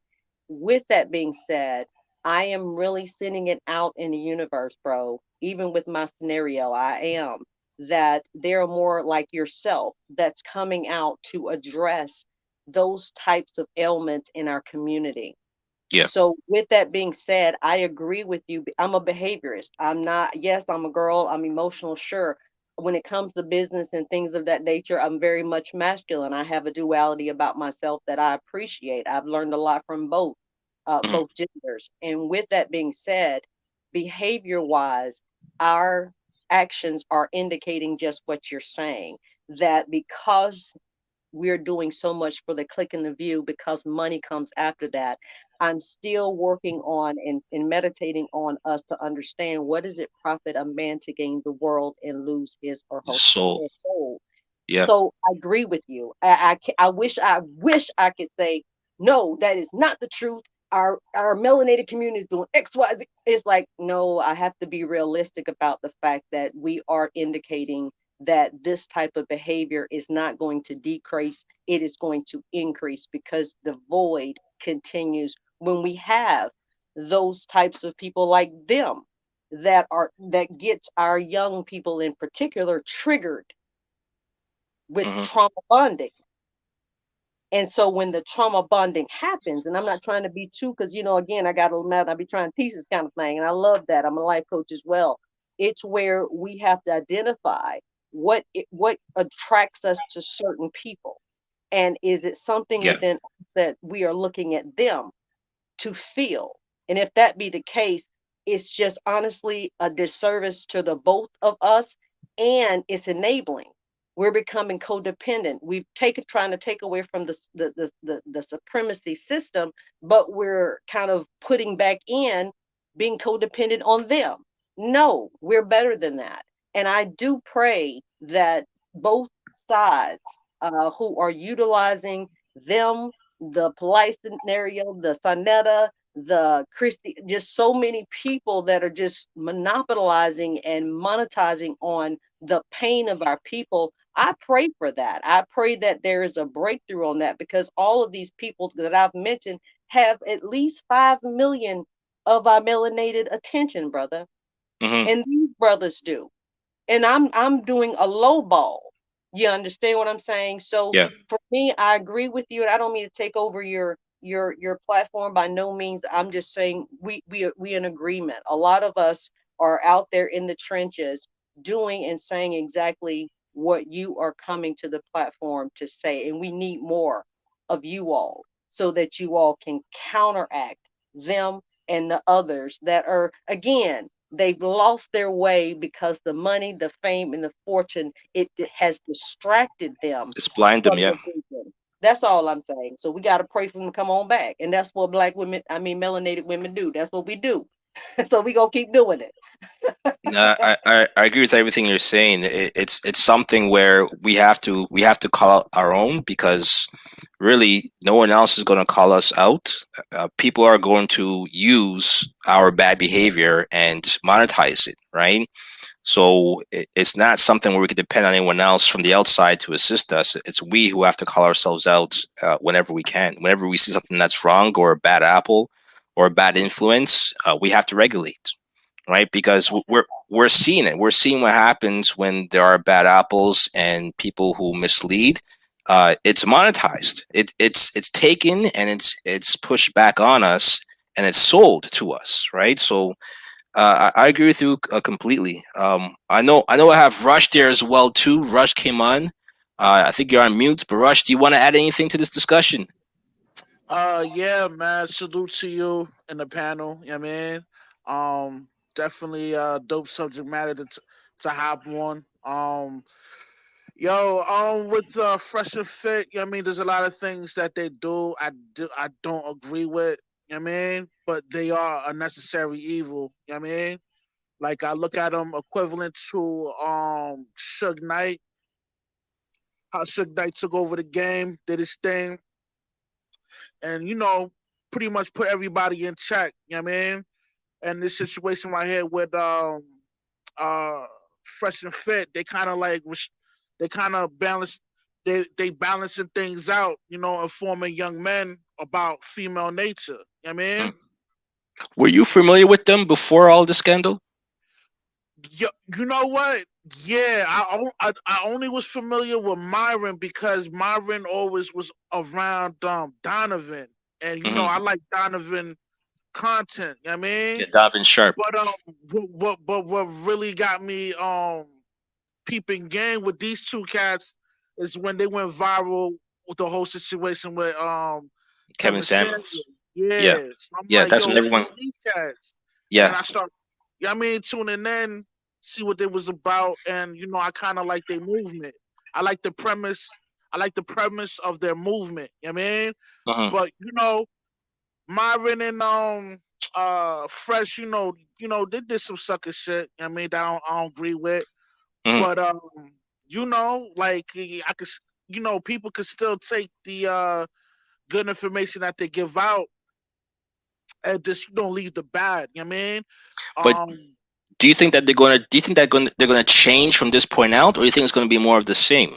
They have no choice because let me tell you something, man. When that dude Myron insulted that Haitian dude, what's his Yeah. name? Abba, Preach, nah, preach. Preach. Yo, we insulted him, said that racist comment for him to go back to Haiti or whatever. You know, Mm-hmm. I believe because of his poor choice of words towards this individual caused him to lose a lot of subscribers. The niggas Yeah. lost about I think like 33 Oh, 33,000 subscribers, man. yeah, I think more than that. Yeah, I think about about almost 40,000 subscribers in a span of like two weeks. That's a lot, yo.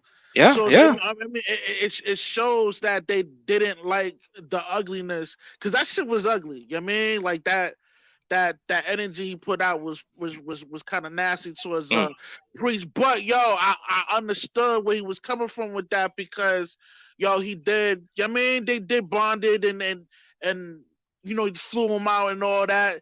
You know, treat him like you know what I mean. mm. I mean, accordingly, man. Like, you know, like if I'm gonna fly you out for a show on PMP, man, you know, I'm gonna do the same thing what Myra did for Preach, you know, or Mm. Abba, whatever his name is, and you know, give him good hospitality. You know what I mean, But you know, here, by but here's giving him that, mm, and then you know, 2 months down the line, you talking crazy about me, you know, I would react.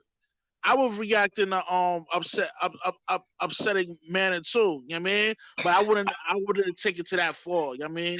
but here's the thing that To that that extent. the timeline was a little bit mixed up because what people didn't realize was that Myron was speaking about Aberrant Preach before they even got on the show. So from and this is why I found out afterwards as well too is that Myron, I didn't know that. I didn't know yeah, that. Myron's been talking about a lot of people, right? It's Mhm. almost like how people talk about people when they're not famous, but then when they get famous and all those things come out later on, it's almost like that. He was talking a lot of shit about ABBA beforehand, and then when they got ABBA on the show, ABBA confronted them, in an intellectual way, and asked them about the comments that they make. 'Cause they called him like blue pill, and they called him a simp, right? So ABBA Right, called right. them out. ABBA called them out for what they said, and then Myron had nothing to say. He couldn't defend his stance or his argument.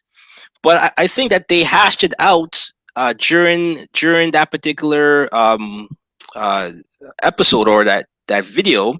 But then you're right. Later on, they came out and they critiqued one of Fresh and Fit's opinions or views on paying for sex, right? And then from there, Right. they came back and then they had a lot of things to say. But the weird thing is that you could debate me on my opinion, my stance, but then when you get into the ad hominem attacks, when you start attacking me personally, or when you start attacking my wife, you start attacking my heritage, then you're going on a different direction, right? It's almost Right, like right, how, right. yeah, it's like almost like the text Yo, messages that it that was we saw. definitely yo, like I said, man, yo, Myron and Fresh, they did some sucker shit I Yeah. don't agree with. But yo, this is like for them to be a part of the red pill community and how they're decisive and consistent, giving out this information to dudes that have no idea how female nature is. I Mhm. think it's needed, man, Can to I ask even a out the question playing before field. you leave? Yeah, go ahead, go ahead. I want to ask, and tell me your name again, sir. Rush.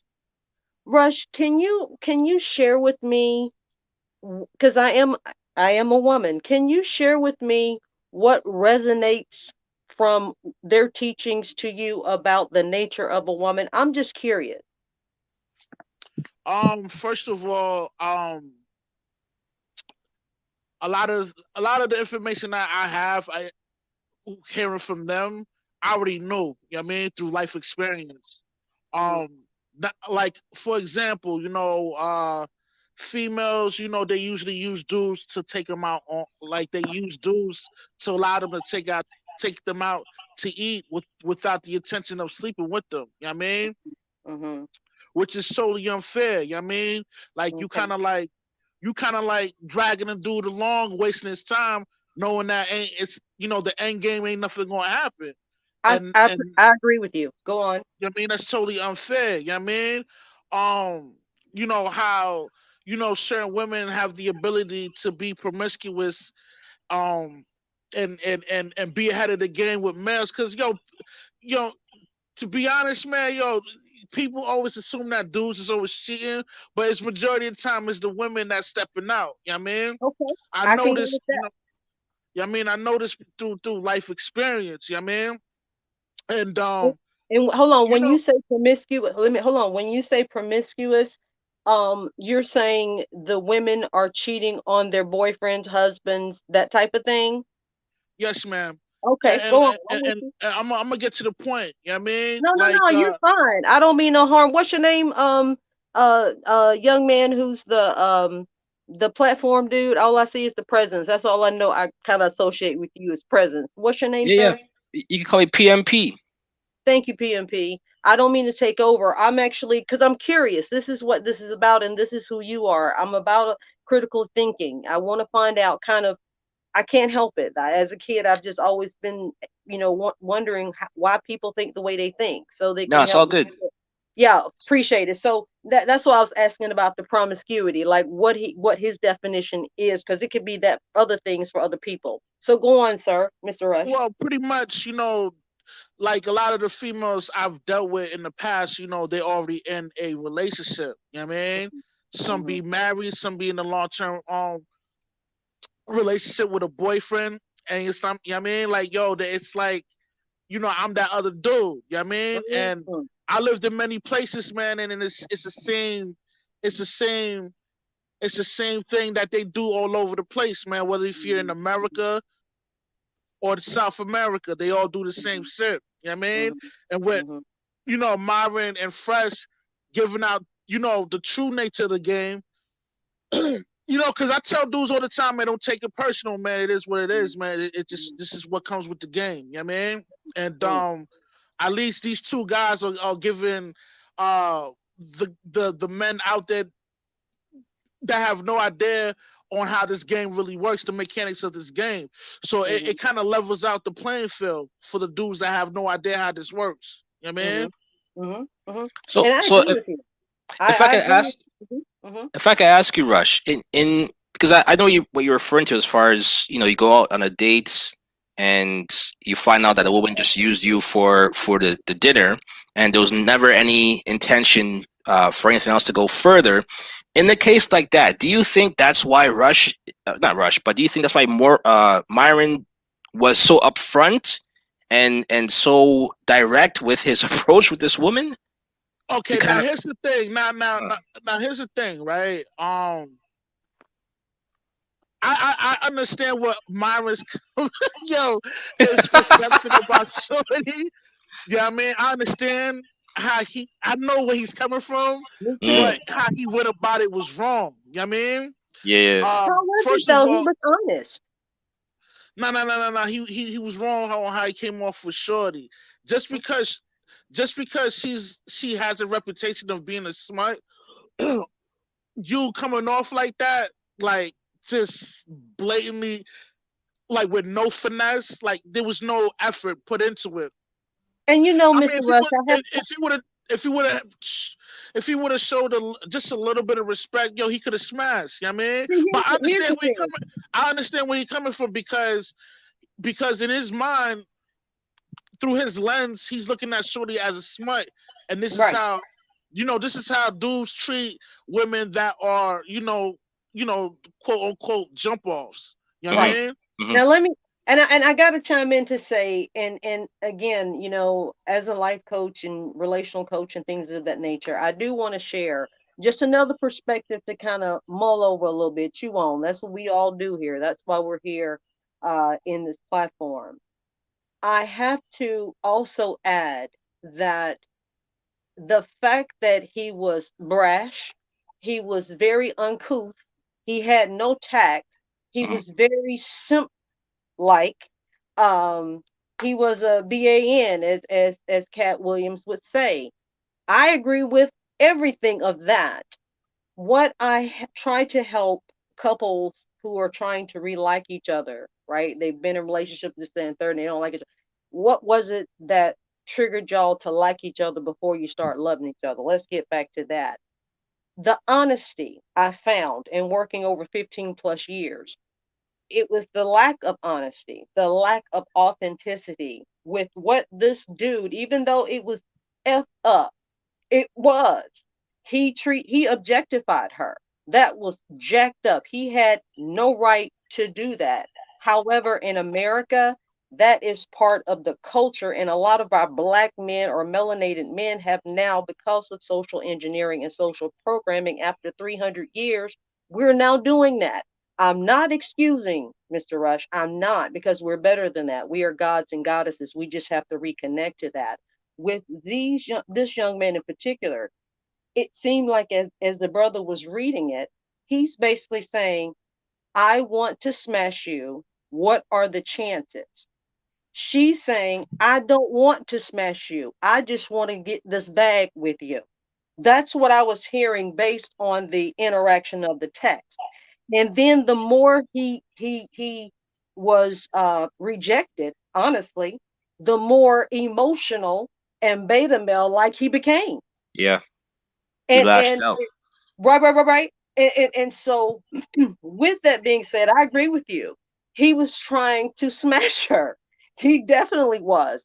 And when she said no, his ego said, "Whoa, well, if that be the case, we ain't gonna make no money together." What? But you know what's funny? You're right. It looked like his end game was to smash, but It was both. what he brought, what he came across first was all business. Can we Mhm, collab? Right? mhm, So I think where he went wrong, because if you want to be upfront with a woman, then by all means you can. There's nothing wrong with that. Some women respect that more if you're upfront, so you're not wasting their time and they don't have to put any emotional attachments in there. But where he went wrong is that he came across like this was a business opportunity. Do you want mhm. to collab? I have a show. Can you come to Miami so you go on the show? And then somewhere along the lines, he flipped it. Yep. But you know, He part of my added presence, to it. He man. didn't flip it. He This added this to it. this is what a lot of dudes do in corporate America. You know what I'm saying? Hmm. Hmm. Dudes that's in high position, they always flex that high position on that female, to get her to do certain things that they want to do. You know what I mean? Yeah. And this ain't new to me, man. I've seen this all the time, man. You know what But I I mean? don't want to laugh, Mr. Rush, because I'm a female and it is not funny when men use their control and their power to cause us to feel some kind of way. I don't want anyone on this platform, and even when they or listen to this for me, because I'm definitely about women's empowerment. I just chuckle because you are exactly correct. In corporate America, that is exactly what they do, and they've been allowed to do it. So I was just agreeing. I just want to add that in there, sir. Go on. But if I could just add something here, do you guys agree that this is a Harvey Weinstein move? Yes. Rush, do you agree? No, it's not a Harvey Weinstein move because Shorty is a jump off. You know what I mean? This is what she enjoys to do. The only thing with Here's my where it is. Here's where it is. And with respect to you, Mr. Rush, with Weinstein, when they tried to say no, he used his power to blackball them, to suppress their opportunity to have finances to get their bag. When she said no, he stopped her bag. Not the millions that the actresses do, but it's the same thing. It's the behavior, the bag. He shut that down and became Harvey beta Weinstein's male like situation is behavior different, wise. man. Like they got the casting couch. So everything's done in person, you know what I mean? So if you do come in for an audition, he's there, he wanna, you know what I mean, he wanna get some of that. He gonna, you know what I mean, he gonna abruptly, you know what I mean? You know how he get down, man. Look And what here's the thing, it's Rush, and I agree with you. It is the culture that unfortunately a lot of our melanated men have now embraced. And I agree with you. And for me, it's kind of again, I'm kind of with duality. I love my femininity. I love the fact that I finally gained some boobies and a booty. I'm really excited about that. However, I can hang out with my dudes, drink a beer, smoke a little something, something. We talk about everything under the sun, and play, that kind of thing. Play pool, watch a game. Insane. I hear you. The culture has to change, though.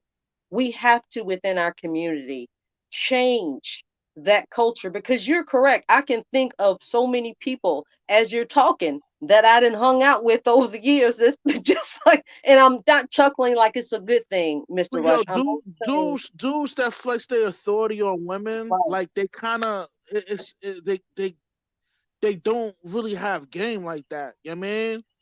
And they That's don't why need game they when you have power. You don't right. you don't necessarily need game when you have power, and Yeah, that's that's what like I'm saying. So because that's the Harvey only Weinstein, he wasn't cute. I ain't trying to be funny. Would you? I mean, you not? No, I don't mean it like that. He's not cute. Who want to mess with him? But they knew that in order to get what they're gonna get to, they felt, because of the climate and the culture of all of these decades, that in order for me to go forward, I got to get on this casting couch. You mentioned it, and I was very impressed to hear that, because a lot of us don't really delve into, the rabbit hole. So I appreciate the things that you're sharing with me, Mr. Rush. I really do. yeah. I've been Here's around, man. I seen a lot of sleaze bags, man. You know what I mean? And that's the here's what I want to here's what I want to add to what you guys are saying. When you look at the text messages, she never said no. She was confused. it's not a Right. Harvey Weinstein situation because But Shorty it jump off. Like, okay, that's like me talking to you, right? Like, yo, B, yo, Shorty smashed this. She smashed me. Mad Militant and Money Boy Trey. Yo, you next. Yo, all you gotta do is shoot her a text, right? You mm, shoot her a text. You say what's up, yo, come through, collab, da da da. But yo, I also want to smash too. She's supposed to be like, yeah, I'm down because he a jump off. But with Now, what you how just said, Mr. Rush, is that we cannot decide to say no, that we should not have the option because of our prior behaviors. Then we should have that same assumption with men. The fact that you have had several of our friends that you are a straight hoe and I should not fuck you. Excuse my language. I'm not now trying to be here's the funny. thing. Now this is why I be feeling Myron's home. His premise of the show. Because it's like, yo, you could hold be on, hold yo, on. no, this is real life right here. Like, yo, you gotta check that don't slept with everybody, right? And there's just always this one dude that's a sucker that don't know she get around, and she gonna make that nigga wait. She gonna make that nigga spend so much money on her. Hush up. It'll be worth it. Hush up, Mr. Rush. It'll be worth it now. Hush up. Wow. No, I'm just saying it's not fair. I'm You know kidding. what I'm saying?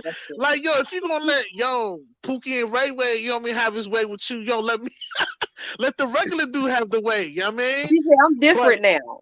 She said, I Huh? want you to make me honest. Okay. I want you to make me honest. What's wrong with that? Hush up. Here's the thing. In order for him to get her the same way Pookie and Ray Ray did, he has to approach her the same way Pookie and Ray Ray did. But you can tell Well, he's not He- good he- like he didn't- that. That's not him. Well, He ain't that's the good. problem, That shit was He mad ain't weak, good my yet. nigga. and that's the problem. He's not cut like that. So the way how he did it, he came across like this is a business proposition.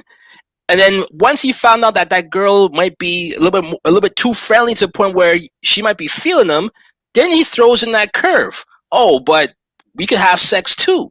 And then she was confused. And the thing is, it wasn't like she was saying no. She wanted clarification, It was right? kind of like friend with benefits. No. It was, if I'm hearing you correctly, you're saying that it was like she was saying, hey, we can hit it and quit it. Is that Well, what I'm hearing you say?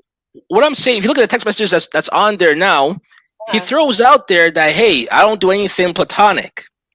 And then she Right, says, like I gotta fuck Yo, you. here's Yeah. the thing, Like I gotta PMP. fuck you. Here's If the you thing, come out here, I PMP. gotta fuck you. hold on, Rush. Hold on, Rush. Mhm. But what she says is that I'm confused. So I'm not trying to do anything except collab. What he could have done after that to say, you know what?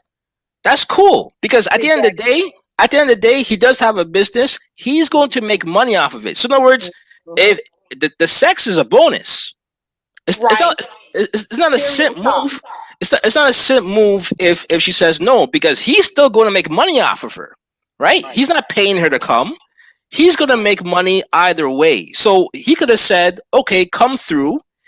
Afterwards, after she sees you in your element, in your glory, and she sees, you doing your thing, she might change her stance at that point. And if you smash, you smash. But at the end of the day, he would have got the buns. That's the thing. If he would have. He would have got the buns, my nigga. He would have. He would have. If he played it cool. His mans gave him the alley oop. You know what I mean? But here's a good word. Exactly. But here's the thing. Set up for him already. Exactly. He could play it cool, but he didn't. He didn't execute it right, my nigga. And here's the thing. This is not like you're going to a date with a girl and you're spending money and then you're asked out at the end.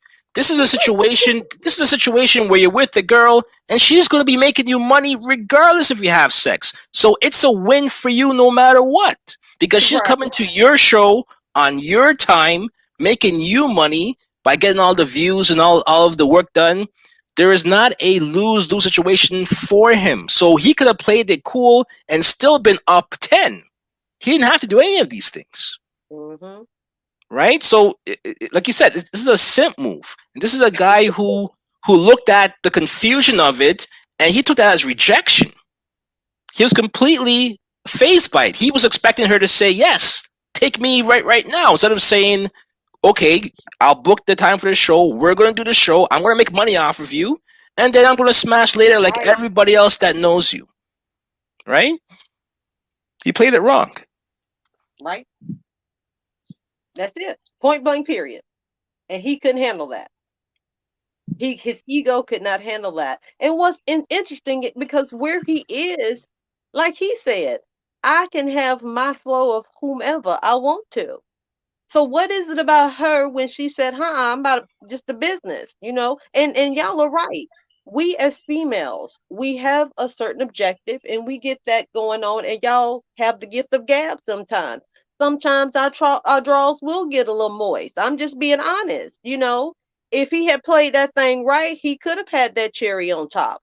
But because he, in a sense, tried to force himself on her to say, either we sleep together or you don't get this bag. She's like, nigga, I don't need you. Who is you? You just came up. I've been here. I'm helping you out. He needed to be unfazed by the harsh criticisms and personal jabs and opinionated insults and quick, straightforward, abrupt rejections. He was completely phased, and he messed up.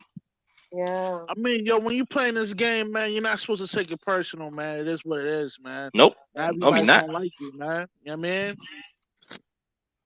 I mean? I agree. It's like you take some L's and you win some. You know what I mean? Yeah, you move on to the next girl. Yeah, because, where he is, the way he talked, and the fact that he is hot right now, give me a break. Who wouldn't? Just so they can get a click in the view. Come on now. So they can put them on Instagram and things of that nature. So really, if he had played that thing right, he could have been. You know what's funny? One of his talking points in his classes that he sells to people is it's all about the the law of averages, where you hit up as many girls as possible, and eventually you're gonna get 10 out of 100 people that you try to approach. So if this is the game that you're selling us, all the impressionable men, all the young men who are your fans, your subscribers, your Patreon members, then you need to be doing that as well too, so that we could see that. What he did is he zeroed in on one girl and couldn't shake that girl. Right. He couldn't go to anywhere else. Right. It's a scarcity mindset, as opposed to having an abundance mindset to say, you know what, if I can't get you, there's 1,000 girls that look just like you in LA, probably living in the same zip code as you, who I could get to replace you. But for some reason, he couldn't do that. You don't think it was just the ego that he just wanted another something on his belt?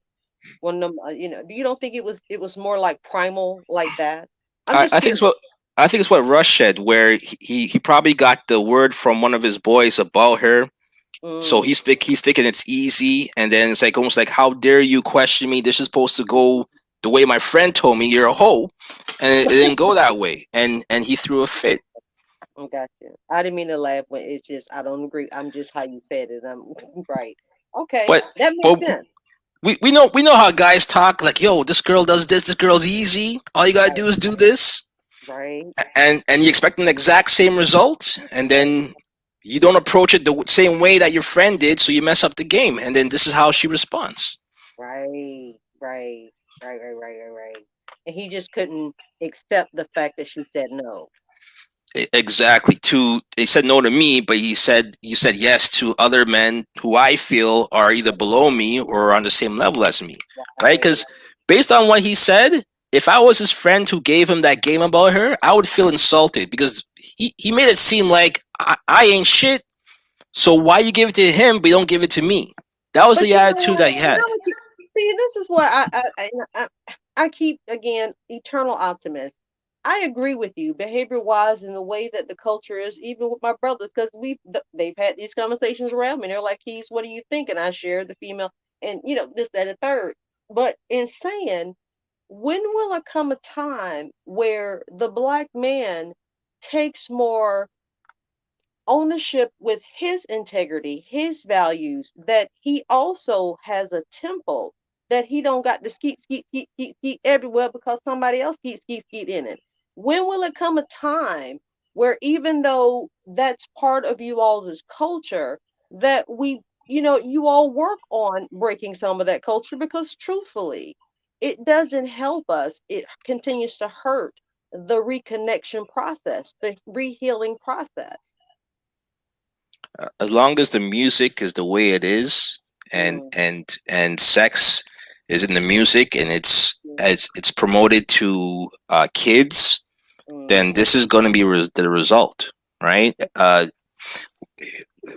don't know, like when I listen to the radio, if I have my kids in the car, sometimes I have to change the channel because some of the shit that's being said on the radio, if my kids start to recite the words, they have no idea what those words mean, Mhm, but mhm. they're saying it, they're repeating it, it becomes programmed, and by a certain I feel, age, I feel they're like they're the the music they got out now makes you dumb. Like I Mm. it, can't listen it, to. it I mean, does. It does. I It's can't no listen. substance, and everything is sex, sex, sex. Yeah, so it's like I can't even like. Yeah, I can't like. I don't even listen to the radio station no more, man. You know what I mean?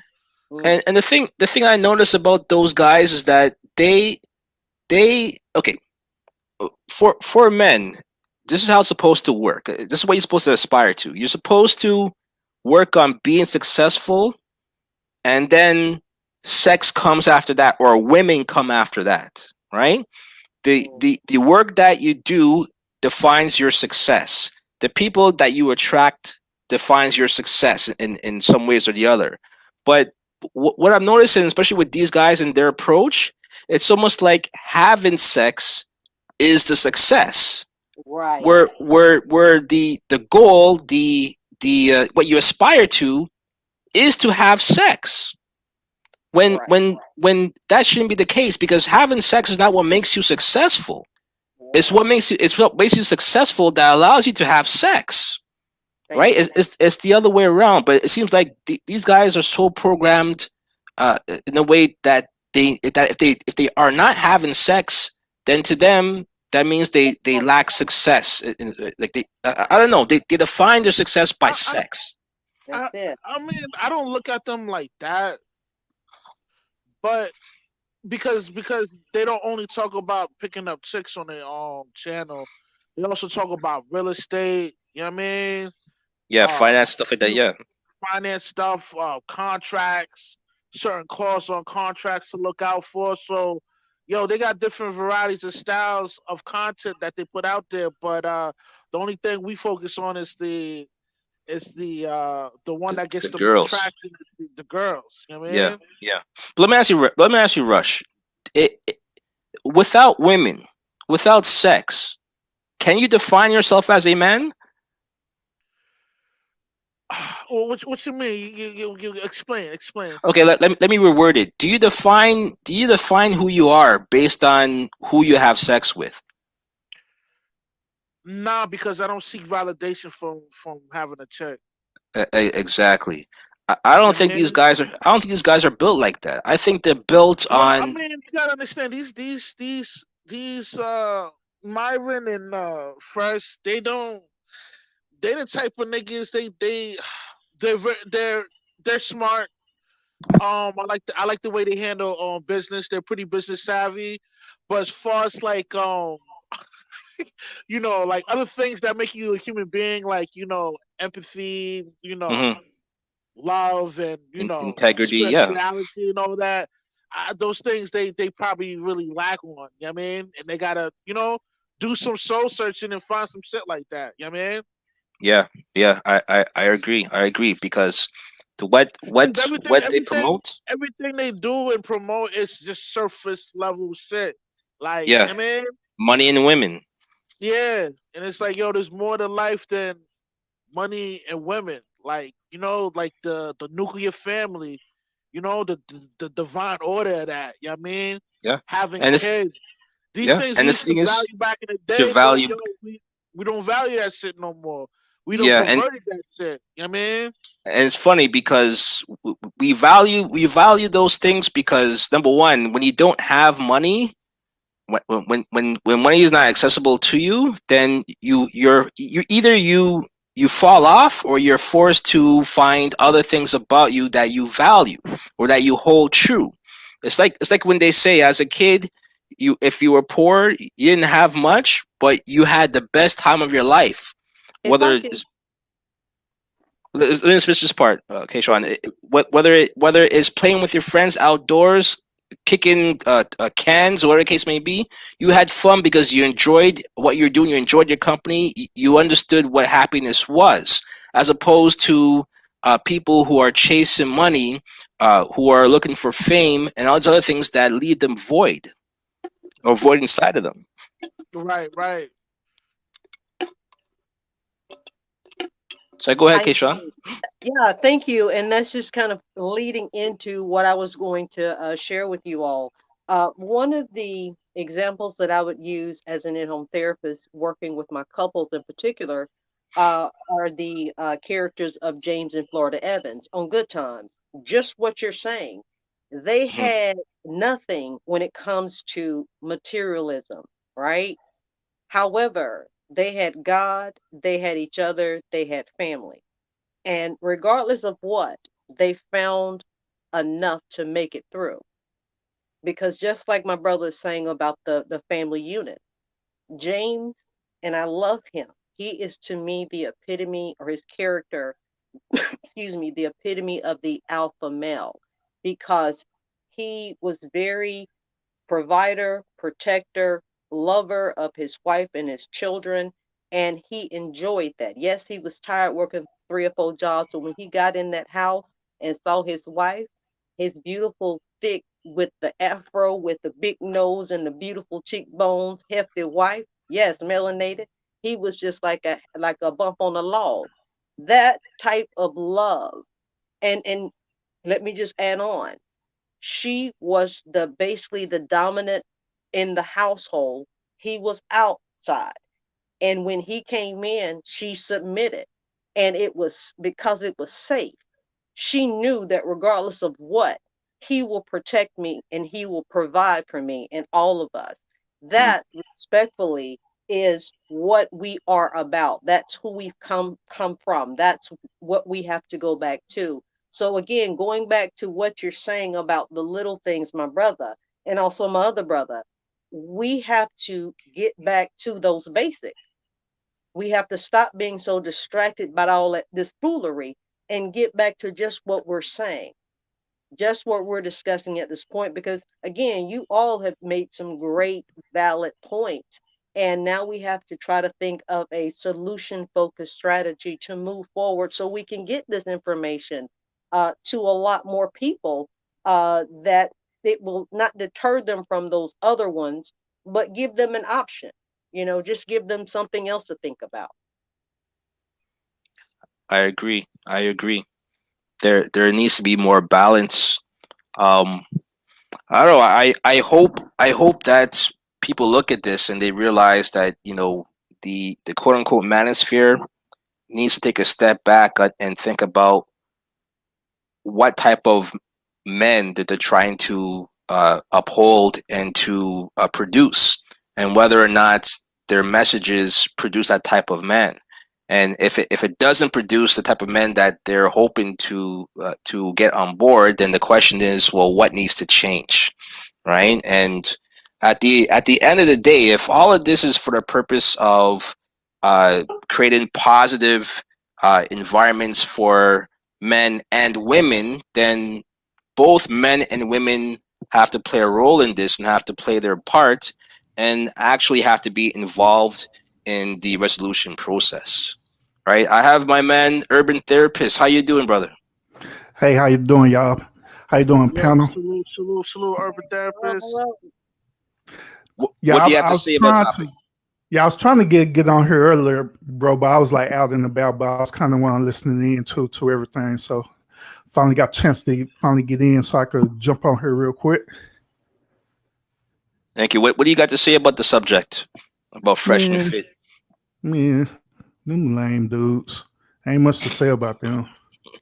They remind me of the unpopular kids at school who couldn't get no girls or nothing. Then finally they became wealthy, and so now they going back and try to get the girls that they never have by using their podcast to do it. That's how I feel about it. Abusing their authority or their clout. Hold on. But the trauma that they went through as a child, don't you think that, like, shouldn't we have some type of empathy for these cats? I mean, yeah, absolutely.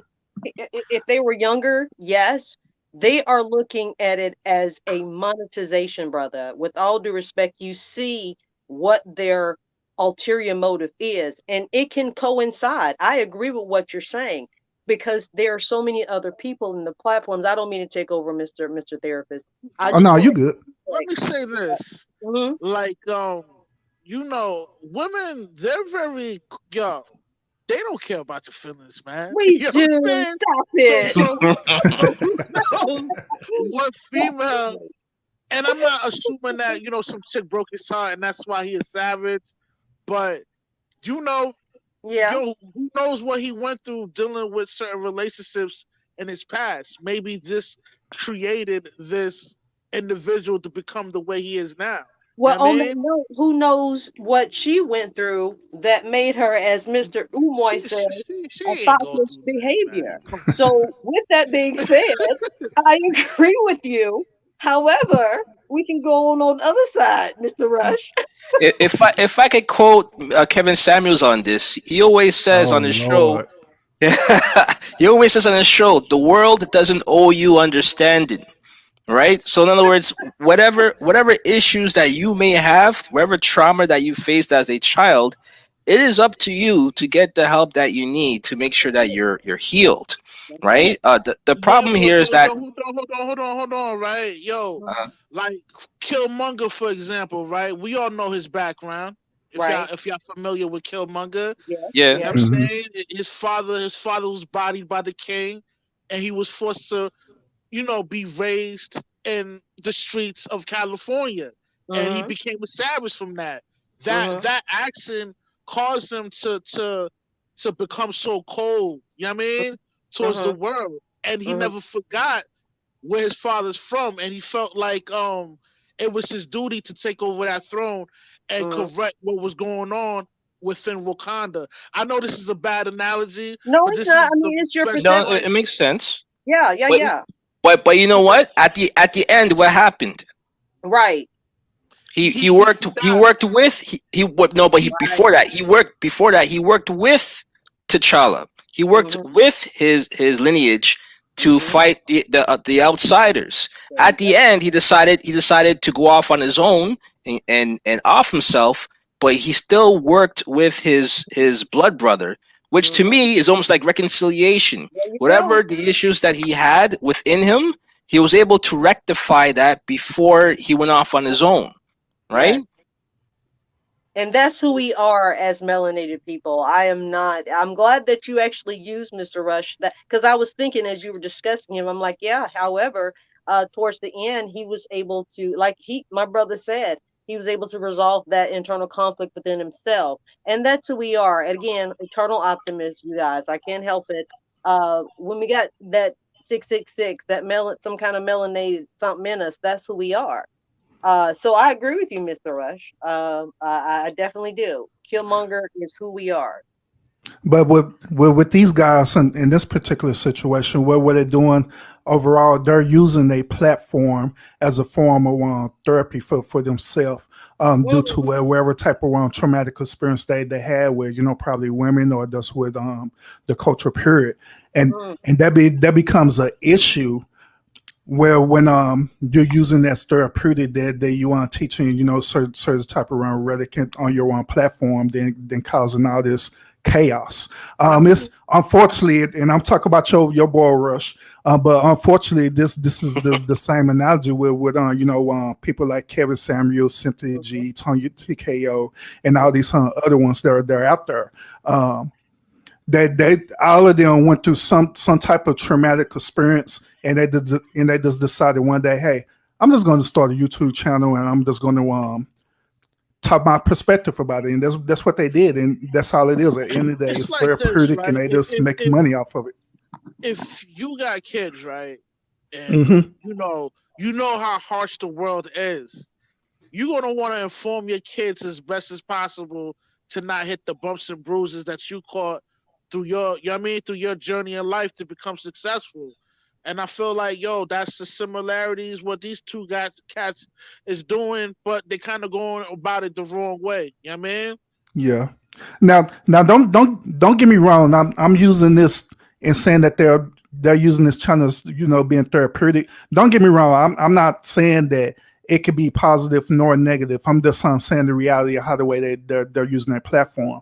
Unfortunately, when I first started my official Urban Therapist platform, that was exactly how it was for me. It was therapeutic for me. I began to share, my experiences due to different traumatic things that happened in my life, and I began to share it with people. But my intentions behind it was in hopes to enlighten people, especially people who resemble similar behaviors and stuff as me.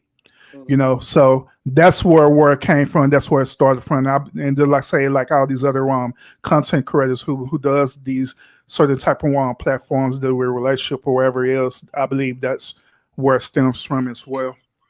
And I want to chime in for just a second. And you're exactly right. It's something that I found out through another platform, and he's correct. It's called something like anecdotal, when they utilize their experiences and then they generalize based on their experiences, that other people, the rest of the general population is kind of like that. So unfortunately, it kind of hazes, right, their perception of other people when they interact. And when I'm hearing you speak, that's exactly what's kind of coming to mind. Unfortunately, they have been hurt. I agree. I just want to hug them. All of these brothers, I want to get them lined up and just hug them. They'll probably want to cuss me out, but I just want to hug them because No, they'll probably try to smash. you so sweet. I appreciate you. I love you. And with that, that's where I had said earlier, hurt people, and it comes to a point, respectfully, that they are adults now. I can see if they were 13, 14, 15, where, as you know, that's kind of, we're trying to get out of that storm and stress period, trying to find ourselves with this, that, and the third, right? This is not these two guys. So they're older now. For much is given, much is required. And so for me, in my humble opinion, looking at the behaviors, it's like, respectfully, you're giving them too much credit with them saying it's therapy for them. It's, if anything, I agree with the fact that, as you know, we encourage our participants to vent. If it's just out by yourself or taking a bad hit free, that kind of thing. So with that being said, I will agree with they're using it as a therapy session where they can vent. But as for them seeking any kind of self-awareness, With all due respect, Mr. Therapist, you're very sweet. And I thought I was a sweet, sweet person and give people all the credit and stuff, but I think I met my match. I just can't give them that. I cannot, by behaviors, I can't give them that. It was just a shocker to this brother that like the brothers have said, she was tossed around like, oh my gosh, and why can't you just I ain't trying to be funny, just jump on my what's the problem? Just bend over. What's the problem? In his mind, in his primal, mind, his primal man mind, masculine mind, respectfully. Oh, no, you good, and I respect your perspective on it. To be honest with you, it was a very very good rebuttal, very good. I have nothing to say about that. You know what, Mr. Therapist, I'm gonna subscribe to you because respectfully, I don't get that a lot, and it's unfortunate. Like a lot of brothers have shut me down. I'm like, dude, but I'm on your side too. I'm very neutral. Just hear me out, And they're like, rah, rah, rah, you're just a woman. Blah, blah, blah. And I'm like, dude, you're not hearing me. So again, I appreciate that. That humbles me. Thank you. Oh, you're welcome. You're welcome. Nah, I mean. Love it. I'm sorry, my brother. Take over. This is your spot. No, I'm listening to all the love. I'm just I'm just taking it all in. But I'll say this because it's getting to 10 o'clock, so I'm gonna go to the closing. Pretty much everything you guys have said from all different points of views, I agree with all of you guys. There's much to be learned from this. There's much to be taken away from this. I think the main thing is that before success, before money and fame, before any of those things, you need to have integrity. You need to be who you say you are. You need to have a code that you stand by and that you keep that firm, because when it comes time when you do have success, when you do have fame, you have money, a certain level of power, they say it is going not to change you, but it's going to expose more of who you already are, right? And I think when we look at those text messages and everything else, we get a true glimpse as to who these guys really are, regardless of what position of power they may have. And I'm hoping that with them being exposed like this in such a quick manner, that they do change what they decide to do, and they kind of take a different approach. I don't want to see them kick out any other females. I think that's the wrong approach. I think that sends the wrong message. I've never been in a situation, if I had people at my house, where I had to kick anybody out, because to be honest with you, I don't operate in a way where I would invite anyone to my house, to my abode, if they're going to be disrespectful, right? And there are certain ways that you vet people like that. And I think that just by how you carry yourself, people are going to respect you in return, and they know how to operate. So I don't think that should be posed as the norm and as something that is seen as a regular on their show. So there's that. The other part is I don't want to see these guys peddling sex on their show. I think that sends the wrong message. I think that's contradictory to if it's supposed to be a show that uplifts men and supposed to promote men to be the best version of themselves and to help men be successful with women. You don't help men be successful with women by selling them sex, because it's the promotion of sex that put men in these positions where they think about sex before they think about their own personal development, before they think about their own success and how to attain success. So it's something where by selling them sex, you're just distracting men even more, and that's I think the wrong approach. Clearly, it's a money grab for them. That's why they're doing it. And if you are indeed trying to be a high value man, then you have to operate as such, and you have to let your audience know how that is supposed to look like, by not by telling it or selling it in the class, but by showing it through your actions, right? So, Hey, PMP, yep. If I can interrupt for 1 second, I Yeah. know you get ready to close out too, but I just want to make this real quick point. Now, the reason why they doing they show the way that they doing right now, like Forrest they want sex and also kicking women out, is because at the end of the day they part of this YouTube universe game. They know that controversy sells, and they know that controversy is what's going to bring up the viewers, so that's why they do it.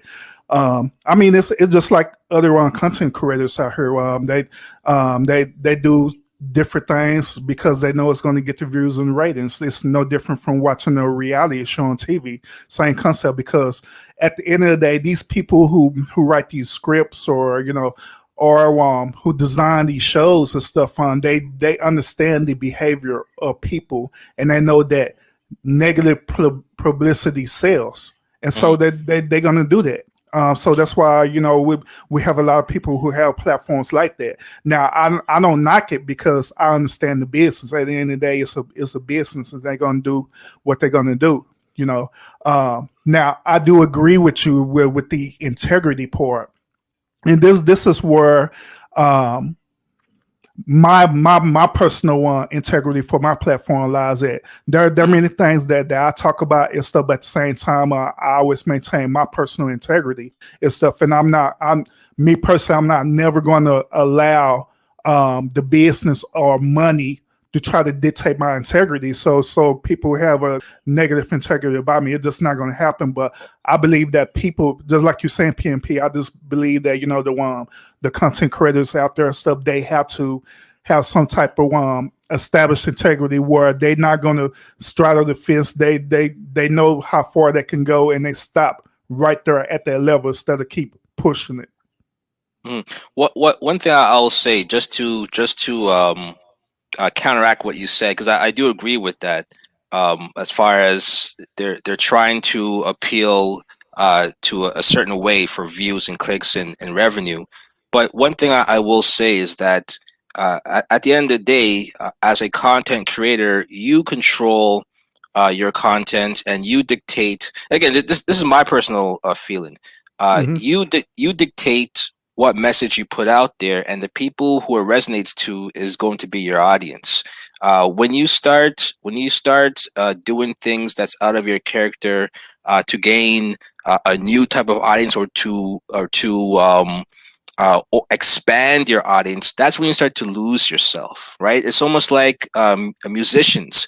When they start doing things for the bag and they start making music that they think is supposed to sell, then you start to notice that the content changes, the substance changes. They start to lose their way and they turn into a different type of artist. And before you know it, their core audience disappears.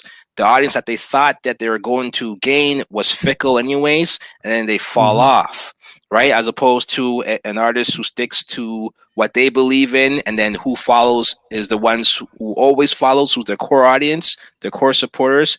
They'll never falter. They'll be able to perform for years on end because they have a true following that they cultivated through organic means, right? And I think if you notice with Fresh and Fit, their rise came quickly, right? They were at 100,000 subscribers in June, and because they're doing some type of 100,000 subscriber party in June.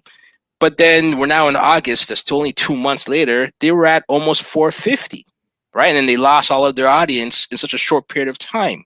So you could already tell that the audience that they gained was just new to them, and the audience that they lost just found out about them and were turned off.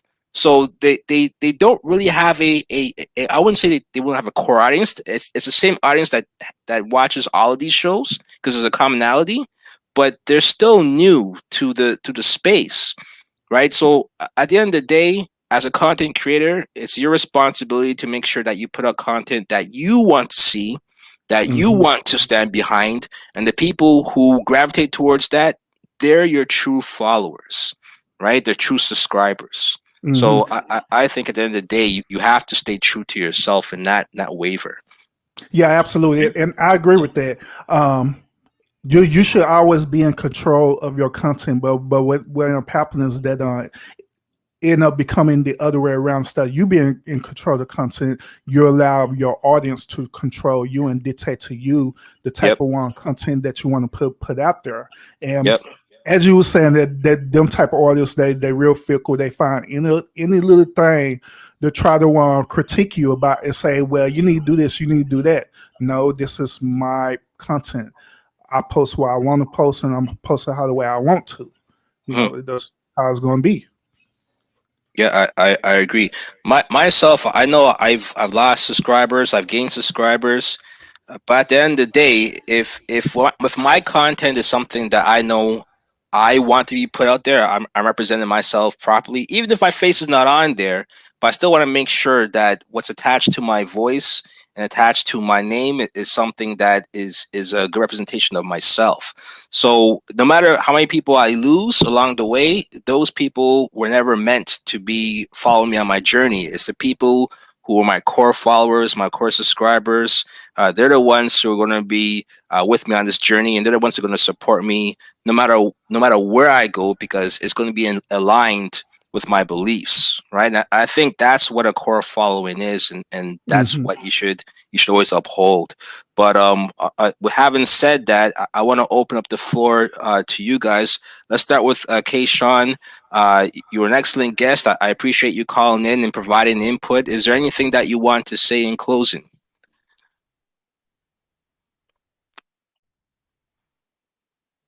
My mic's off. I can hear you now. Oh, you can? Yeah. Oh, cool, because it's showing me it's not. I just want to thank you all for allowing me to hear you all's perspective. I've learned a lot. I'm definitely going to ponder on some things. I look forward to an opportunity to share other thoughts with you all and also get your perspective. So I just want to kind of, thank you for that opportunity. And thank you very much, Mr. Rush. I love you. And therapist, you're on point. Perfect. Thank you so much, Kayshawn. Rush, is there anything that you want to say in closing? Yeah, man. Seek wisdom, practice humility, and remain sucker free. You're Thank you. Thanks again, Rush, for calling in. I always appreciate the support that you provide on a consistent basis. Thank you. Urban Therapist, is there anything that you want to say in closing, sir? Yeah, practice wisdom. Wherever Rush said, stay sucker free. You know what I mean? No, cool though. I actually appreciate you invite me on your platform, PMP. I appreciate a whole lot. This was a great conversation. Like I said, I wanted to jump on here earlier, but I was just out and about right now. But I was listening to the conversation, so and I appreciate that. Ms. Keyshawn, did I pronounce that correctly? Yes, thank you. Yeah, I appreciate your perspective as well. Because I was listening to you as well with your perspective, and I enjoyed it a whole lot as well. And of course, my boy Rush too as well. So yeah, I am the official urban therapist. You can find me on YouTube. I'm also on Facebook and on Twitter, and I also have a podcast on Apple Podcasts, Spotify, and all them other platforms as well. If you want to check me out and follow me. Again, Urban. I'm sorry. I apologize. I'm trying to write it down. Tell me again. Oh, well, my own platforms. Yeah, I'm pretty much just about on everything. I'm on Facebook, YouTube, Twitter. I'm on Apple Podcasts, Spotify. So most of I can't remember. Shoot. and as the Urban Therapist. Yeah, the same title, the official urban therapist. Yeah, same as that title. You pull me up, and you can find me. All right, I'm gonna check you out, bro. Mr. Rush, do you have a YouTube channel? He signed off, but I don't think he has one as of yet. I guess he's gonna work on. Rush need one down the crew though. Yeah, he needs one. He needs to have a platform. Okay, but with so much PMP. No problem. I appreciate both of you guys for calling in and supporting this conversation. Rush as well too. On that note, we'll sign off. With my closing, I guess it's going to be, may your next move be your best move. Until next time, pardon my presence. Like, comment, subscribe, and share. And you can also find me on Instagram at Pardon My Press. Until next time, everyone, peace. Peace. Peace. Have a good night, everyone. You too now.